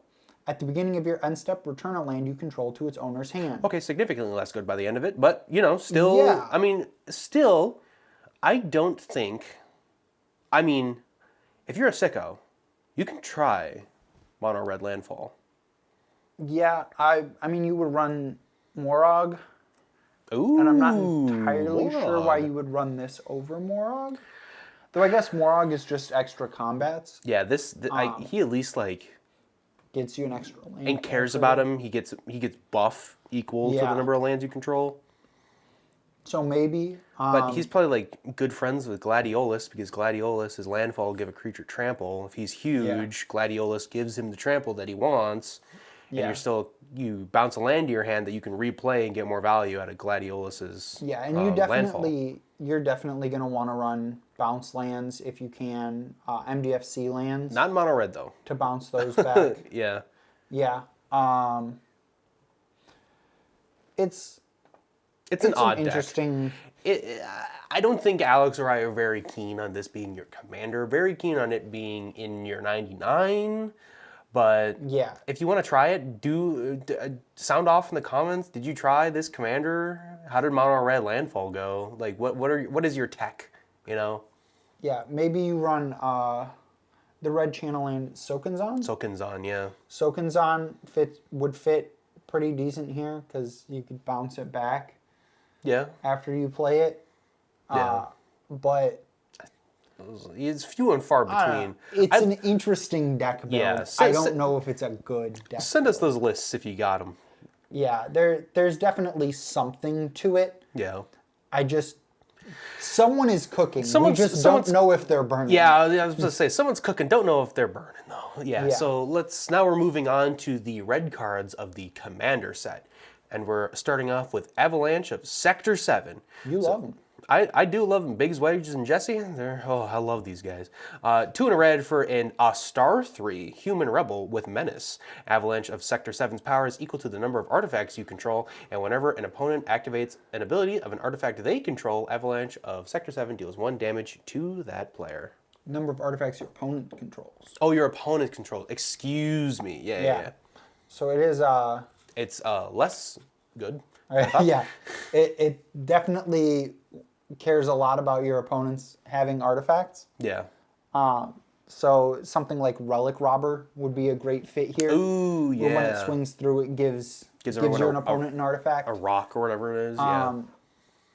I don't think Hellkite Tyrant fits here. Maybe from the perspective of hey, if my opponents have artifacts, I'm getting them for a chance to win. Your opponent playing Prosper, making a bunch of tchotchkes. But if your opponents don't have artifacts, now you have 2 dead cards. I will say this card is the floor of this card is that it's doing nothing. Very low. The ceiling of this card is that it just kills your opponent. Yeah. Don't we just love cards like that? But yeah, so what's next on the docket after Avalanche? It's Kate Sith, right? Next we've got Kate Sith, Fortune Teller. For 3 and a red, you get a 3/3 Cat Moogle with lucky slots. At the beginning of combat on your turn, scry 1, then exile the top card of your library. You may play a land card this turn. Or you may play that card this turn. When you exile a card this way, target creature you control gets +X+0 until end of turn, where X is that card's mana value. So if it's a land, it's getting +0/+0. But if you haven't played your land for turn, then you can play that, because it does say play and not cast. Oh, that's true. That's true. Yeah. I do love going gambling. Yeah. Yeah. It's sort of rigged, because you are scrying. Yeah. You have somewhat of an idea. Yeah. But this is Tavern Brawler as a commander. Ooh. As opposed to as the your background. background. Yeah, the background. But the scribing there is an extra little bit of help. Is very good. Yeah. It's a nice little hey, here's a little treat for you. Thanks for sticking around. Thanks for trying it out. Yeah. All right. Let's scroll down a little bit. Next, we'll talk about Sabin, Master Monk. Not at all for the card quality. In fact, for the opposite of the card quality, I mean, this dude suplexed a train and got this absolute shit card.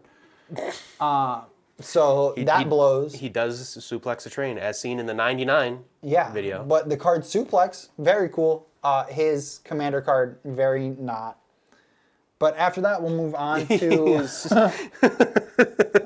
Strago and Realm. So Strago and Realm is 2 and a red for a 1/3 human wizard with sketch and lore. So 2 and a red, tap, target opponent exiles cards from the top of their library until they exile an instant or sorcery or a creature card. You may cast that card without paying its mana cost. If you cast a creature spell this way, it gains haste, and at the beginning of the end step, sacrifice this creature, activate only as a sorcery. So I like it. It's kind of like a mini Atali for specific card types. Yeah, an activated ability version of Atali. Yeah. Yeah, it's definitely something that will scale with the table. Yeah, definitely you have to be mindful of what your opponents are playing.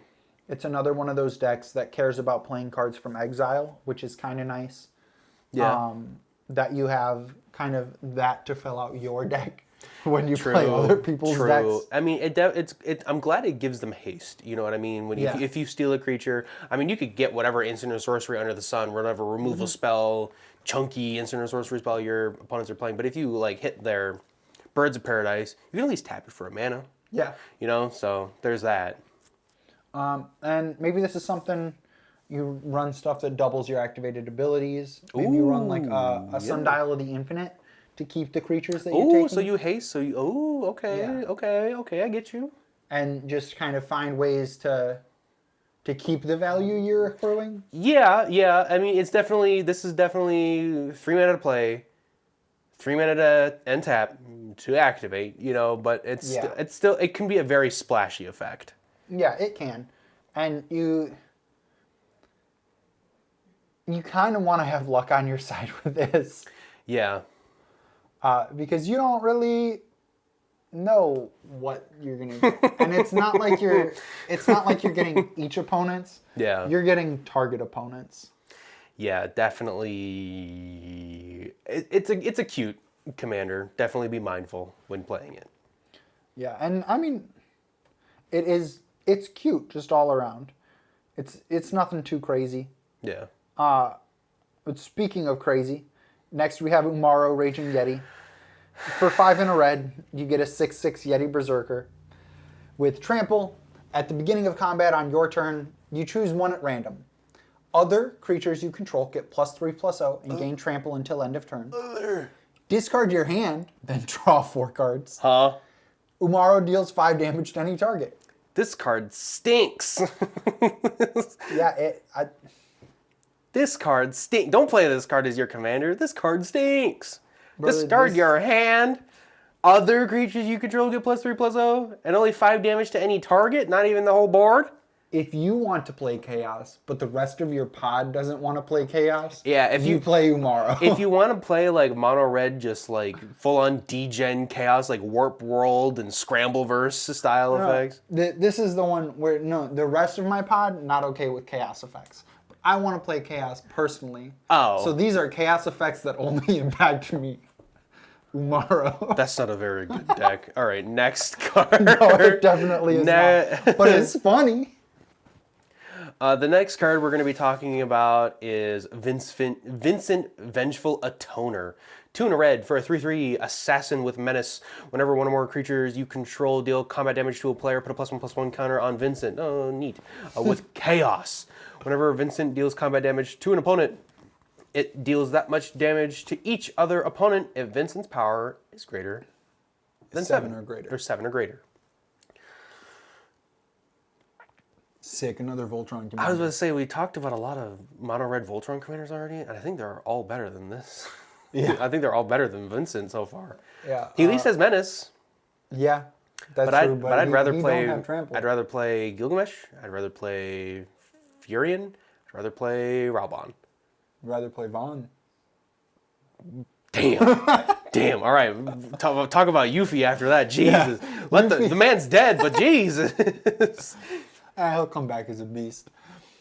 Yuffie Materia Hunter comes up next. For 2 and a red, you get a 3/3 human ninja with ninjutsu. Ooh. 1 and a red, not commander ninjutsu, just ninjutsu. Sucks. When Yuffie enters, gain control of target non-creature artifact for as long as you control her. Then you may attach an equipment. You control to her. It not having commander ninjutsu, while being the correct line of action, I think it makes this card locked to the 99, honestly. Yeah, because you can't ninjutsu her in from the command zone. She would have to be from hand, so you would have to have some other way in mono red to put her in your hand. Which is, I don't know. Fun fact, there are 0 other mono red ninjutsu cards, so it's not like you can ninjutsu her out to put her into your hand. Oh my god. Yeah, she's definitely a member of the 99. She's cool. She's cool. She like, I guess. If you steal an equipment, you can put it on her. Yeah, and then she gets larger, right? Yeah. So. But that's about it. Yeah, she's not super eventful outside of that. But with that, we finish off red, and now we move into green. And we're moving into green with Bartz and Boko. Back to the main set. Back to the main set. So Bartz and Boko, 3 green for a 4/3 human bird. Affinity for birds. I love when them. Bartz and Boko enter, each other bird you control deals damage equal to its power to target creature and opponent controls. Yeah, I absolutely love him. I love the fact that all of the birds just kind of like... Yeah, his ETB is Alfred Hitchcock's birds. It is just, hey, I'm here now. All of the birds are dealing damage. I mean, yeah, if you're in Choco, Seeker of Paradise, or like some sort of like Bant bird style list, like anything with quite a few birds. Duretti, Imperial Tactician, the Bird Wizard. Durevi. Yeah, Durevi, excuse me. Duretti's the mono red artifact Planeswalker. Yeah, but Affinity for Birds is pretty cute, especially with all the ways you can make bird tokens in Bant or not really mono green, but definitely in Bant. There's more and more ways that you can do it in green now, especially after this set. I don't think. I mean, if you want to go strictly Chocobos, I still think Choco Seeker of Paradise is the way you're going to go, but if you want to do mono green Chocobos, Bartz and Boko is the way to do it. It pays for his own commander tax. Pays for his affinity for birds. Pays for his own commander tax, and when he ETBs, all your birds bite something to death. So, yeah, it is a deal damage, not a fight, so it is a bite. We like bite effects. Those are ideal as far as that goes. How many birds do we have in mono green? 29, including Bartz and Boko. Let's see, 1, Most 2, of those look like artifact creatures. 3, 4. At least 4 of those are not commander legal. So that brings us down to circa 24. Maybe. So you kind of could do it. You kind of could do it, but he probably just goes in Choco Seeker of Paradise. Yeah, and a lot of these aren't necessarily good birds. No. Not that most birds are good birds, but you could run Zodiac Rooster, which has Planeswalk. So there's an upside. Do you want to talk about frogs, Alex? Let's talk about not frogs. Let's talk about not frogs. Alex has opinions about this. So Queen of Q Gourmet is 2 and a green for a 2/3 legendary creature Q. If 1 or more tokens would be created under your control, those tokens plus a 1/1 green frog creature token are created instead. For 2 and sacrifice a frog, put a 1/1 counter on Quina. Yes. There has been discourse floating around the internet that this is your new frog commander. It's not. She doesn't care about frogs in any way other than sacrificing them to buff herself. Makes frogs. In fact, she would probably just be a token commander who just inherently makes frogs by the side. If you are looking for a frog commander, I highly recommend Clement from Bloomburrow. But she absolutely is not a frog commander. I don't think she would make a very strong frog commander. It's like a doubling season style, like Yeah, and token doublers. If you're buffing her through the 1/1 counters, she doesn't have any keywords anyway to get her through. It is a bit easier in green with like Rancor and other like trample givers, but still, I think this is just like your best friends with Tireless Tracker. So whenever a land enters the battlefield, you get you investigate, and then when you make the clue, you also make a frog to go along with it. So definitely, it is like I've been calling it clutter tokens. Those are like your treasure, food, blood, clue, you know, all that sort of stuff. Yeah, but she, I would argue, is not your frog commander. Go see Clement. He's a great frog commander. Very cool. The most played frog commander, as he should be. Okay, after our quick detour to frogs, we're back to birds with Saz Catsroy. So Saz Catsroy is 3 and a green for a 3/3 human pilot. When Saz Catsroy enters, you may search your library for a bird or basic land. Reveal it, put it into your hand, then shuffle, and then whenever Saz enters... whenever Saz attacks, put a +1/+1 counter on target creature, then double the number of +1/+1 counters on that creature. I think you're probably going to hit a bird most of the time. Yeah. Because if you play Saz for 4, you find like traveling chocobo, you know, like the bird harmonicon, you know. Mm-hmm. And I think that's a lot better than putting a basic in the hand, not on the battlefield. So yeah, I think finding a basic is probably a feels bad here. Yeah, you want to find the best bird in your deck, which could be Bartz and Boko at the time. You know. Yeah, absolutely. Yeah, it sort of feels like a 99 card because we went over how not so great mono green birds are. Yeah, so this is another. Like Alex was saying, another Choco Secret Paradise style card, you know? Yeah, and maybe over time it gets better as we get more mono green birds. Yeah, because in the main set we go over into the 99. Green is definitely heavy into the Chocobo synergies. Yeah. These are all landfall creatures, so. Yeah, so as you get more and more green birds, this card will continue to get better. But for now, definitely more of a 99. For what I know about Final Fantasy 13, flavor's on point, though. So, yay. We continue on. We follow up with Tifa Lockhart for... You get a 1/2 human monk for 1 and a green plus the waifu tax. Oh, the waifu tax. She has trample because everybody wants her to step on them. That explains that. Me included! Landfall. Whenever a land you control enters, double Tifa Lockhart's power until end of turn. That is a crazy line of text for landfall in green. This bitch bussin'. She will kill people dead very, very quickly. Yeah, this is mono green landfall. If a card is mono green and it says the word landfall on it, it goes in the deck. Honestly, I mean, you don't have to worry about +1/+1 counters. You could slap a Rancor on her. You know what I mean? Yeah. And you could, Rancor again. But yeah, you can slap Rancor on her. She doesn't even need it. She has trample. You can put +1/+1 counters on her. You can put like auras, equipment. You could do anything. It's just doubles her power. And lands. Yeah, you could just do lands. You run Terminal Moraine in this deck. I don't even know what that card does, but I believe you. It's a fetch land. Okay. Yeah. So you want to run, like, even if you're in mono green, not a good one. You just run fetch lands. Yeah. But you run your unnatural growths. Ooh. You double them again. Zolpen drills. Yeah. And you know what? At the end of the day, she still dies to fucking shock. Yeah, because it only doubles her power, not her toughness. So she's she'll be 703/2. Yeah. So, you know, so you just get absolutely keep that in mind that she might just die to a 3/3 with first strike.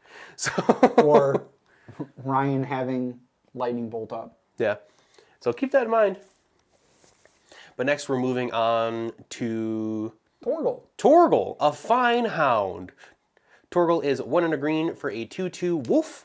Whenever you cast your first human creature spell each turn, that creature enters with an additional +1/+1 counter on it for each dog and or wolf you control, and he has tap, add 1 mana of any color. I like Torgal because there's a lot of Selesnya and Naya elves plus wolves, and this is the first time we see humans plus wolves that really bridge the gap and really reward you for playing both. Because it rewards you for having a mass of wolves as well as playing human spells to make the humans bigger. So I think it's just cool. It's a mana dork in the command zone as well, so you can ramp into your big green wolves or play your little humans that will get bigger. Yeah, and it's a boy and his dog. Boy and his dog. This is Klive's dog from Final Fantasy 16. We love Torgal. We love a boy and his dog decks. They're adorable. Love them. Big fan. After this, we'll switch right back over to the commander sets. Yeah, With Bugenhagen, Wise Elder. For 1 and a green, you get a 1/3 human shaman. With Reach, at the beginning of your upkeep, if you control a creature with power 7 or greater, draw a card, and taps to add 1 mana of any color. This is like the best 2 mana dork in green. Yeah, no, it's probably not your commander unless you're running a bunch of creatures that have power 7 or greater. I mean, it's at least a mana dork. Yeah, but this card goes crazy. It would go great in Raga Draga. Ooh, yeah. This is just a nasty mana dork. Yeah, I think it's the best 2 mana dork in green. It has Reach, weirdly, and then at the beginning of your upkeep, you draw that card. So Reach has to be a flavor include. Yeah, it has. I think he's out there in space. He has to be large. So hey, wait, pause. Large and in charge. All right, but it's not your commander. First we're talking about you getting stepped on. Now you're telling me he's large and in charge. Stepped on, doing the step. We've been doing this recording too long. Our next card is Master Seymour. It is Seymour Burns. Seymour Butts. Master Seymour, 2 and a green for a 1/3 human elf cleric. At the beginning of combat on your turn, put a number of +1/+1 counters equal to Master Seymour's power on another target creature you control, and you can pay 3 green for a monstrosity X, where X is the number of counters among creatures you control. As a refresher, if this creature isn't monstrous, put X +1/+1 counters on it, and it becomes monstrous. So you only do it once. If you really like Halana and Elena Partners and want to play mono green instead, and want to drop a color, this is the commander for you. Yeah. And that he also has monstrous additionally, so like he gets a little bit more things for dropping a color. Yeah. And 2 women, I guess. Doesn't have a partner, but he picks up monstrous. So, yeah, I think the card's just like another in the long line of mono green +1/+1 yeah, absolutely. cards. So something we don't see a lot of is Professor Hojo. So 1 and a green for a 2/2. The first activated ability you activate during your turn that targets a creature you control costs 2 less to activate. Whenever 1 or more creatures you control become the target of an activated ability, draw a card. This ability triggers only once each turn. They might be thinking, that's weird. And then you remember, this is from the Final Fantasy VII deck that cares about equipment. Yeah. So we talk about Equip 2 Tribal a lot in this video. We have a mono green equipment deck? Yeah, that weirdly doesn't care about being... It's a grizzly bear that doesn't care about holding the equipment, but makes it a lot easier... For other things. Other things to go to. Well, I guess, and even himself. Yeah. But a lot easier to pass equipment around. It says draw a card in the command zone. Yeah. Yeah. This is true, and at only 2 mana. Granted, I think this is a lot better in your Cloud, X-Soldier, Naya, equipment style Voltron decks. But I think it would be very interesting to try to navigate mono green Voltron with Hojo as your commander. Yeah, mono green equipment just feels like a completely unexplored It feels like a area. flavor fail. It feels like it doesn't belong. Like, oh man, I'm going to give my Elder Gargaroth my 5 mana 6/6 +3/+0 and double strike. Cool, it already has that. You know what I mean? But It's like mono green equipment is an oxymoron. This is the jumbo shrimp of Magic. It's the jumbo shrimp of... Yeah. Yeah. To finish off our green, as well as just altogether our colored commanders, we have Trommel, Seymour's Butler. For 2 and a green, you get a 2/3 Elf Advisor. Each other non-token creature you control enters with an additional 1/1 counter on it. You can pay 1, tap, and proliferate X times, where X is the number of non-token creatures you control that entered this turn. I mean, it's the same thing as like Seymour. Seymour and his Butler kind of both fit in the same style deck. This one's more of a play dorks, pump dorks. Yeah. I think I made the joke when we first saw it that this is sending the nerds to the gym. We're pumping the dorks. Yeah. But it feels more like a 99 card. We've been saying that a lot toward the end, especially with some of the Commander set cards. A lot of the Commander Legends. There's a reason they're in the Commander set. Yeah, they're not as splashy and flashy as like the others, but they're definitely still fun. When there's 150 plus legendary creatures, 160 legendary creatures, there's bound to be quite a few that end up being better in the 99. But we have the last one. The last 2. Oh, the last 2, you're right. There's one more. So I will be talking about Ultima, Origin of Oblivion. From the main set. From the main set. Yep. 5 colorless mana for a 4/4 god with flying. And whenever Ultima attacks, put a blight counter on target land. For as long as that land has a blight counter on it, it loses all abilities and types and has tap, add a colorless mana. Whenever you tap a land for colorless, add an additional colorless. Now you will know that I have a sort of colloquialism where I call this a wingding because it looks like the font. I will now refer to it as a wingding for the rest of the video. Absolutely. Yeah, so I really like Ultima. Ultima is, I kid you not, the first colorless commander that I looked at and I was like, man, maybe I want to build colorless. You know?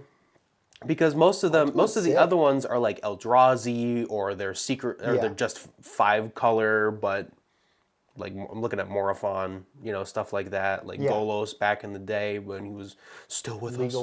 Back when he was still with us. R.I.P. This is like, it ramps your like weirdo colorless lands you got to play in your colorless deck. A Cryptghast for wastes. Yeah, Cryptghast for wastes. I mean, it adds so many wingdings to your mana pool and allows you to play all of those like Spine of Ishza sort of like effects a lot earlier, which is so cool that it like cares about colorless spells, And it's something that colorless notoriously struggles with. Is they're overcosted because they fit into so many decks. Yeah. Which then means their own decks take so long to get online. Yeah. However, I think it's an interesting card. I think it would be sick in the 99 of a Blood Moon or Price of Progress deck because I'm a fucking sicko. And that is the first thing I thought of seeing this card is, wow, wouldn't it be sick to take someone's basic forest and make it no longer a basic and have Blood Moon? Because it strips the land of types and abilities. Yep. Yeah, if you want to be a sicko like Alex, you could definitely have this be your Blood Moon style deck, or put it in like a prison style list. Yeah. But is that a bad thing that my mind jumped to that immediately? I mean, you also jumped to Heir Apparents with Joshua earlier in the video. So but that one's a good thing. That one, you were kind of cooking with that one. I will say you were kind of cooking with that one. This one, I think you're cooking it, but you're not wanting to enjoy the meal. This is when we're cooking with poison. This is Misery's back on the menu. So so Alex, do you want to send us home with the final card? The final card we've got is the Warring Triad. For 3 mana, you get a 5/5 legendary artifact creature god. Another god. Flying, trample, and haste. As long as there are fewer than 8 cards in your graveyard, the Warring Triad is not a creature. Tap, mill a card, target player adds 1 mana of any color. It's interesting. You ever wanted your mana rock to be a 5/5 Flampler? With haste? With haste? No, I have not. No? Yeah, me neither, honestly. This is from the Commander set. Yeah. It's definitely a card. It's weird. Yeah. Because it rewards you for like milling. Colorless mill, which like I don't really feel like is a thing. Yeah.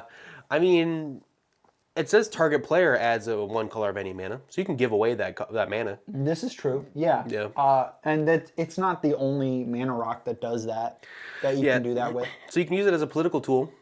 Yeah. You know, be like, hey, I see you missed a land drop. I can give you a blue or whatever. Give you a mill green. yourself in the meantime. Yeah, and keep feeding it. You know. Yeah. It definitely feels like it fits with the Capitoline Triad. Ooh, from Assassin's Creed, right? Yeah. Yeah. But it's probably better in That's definitely it's. the Capitoline Triad than the Capitoline Triad would be in this. Yeah.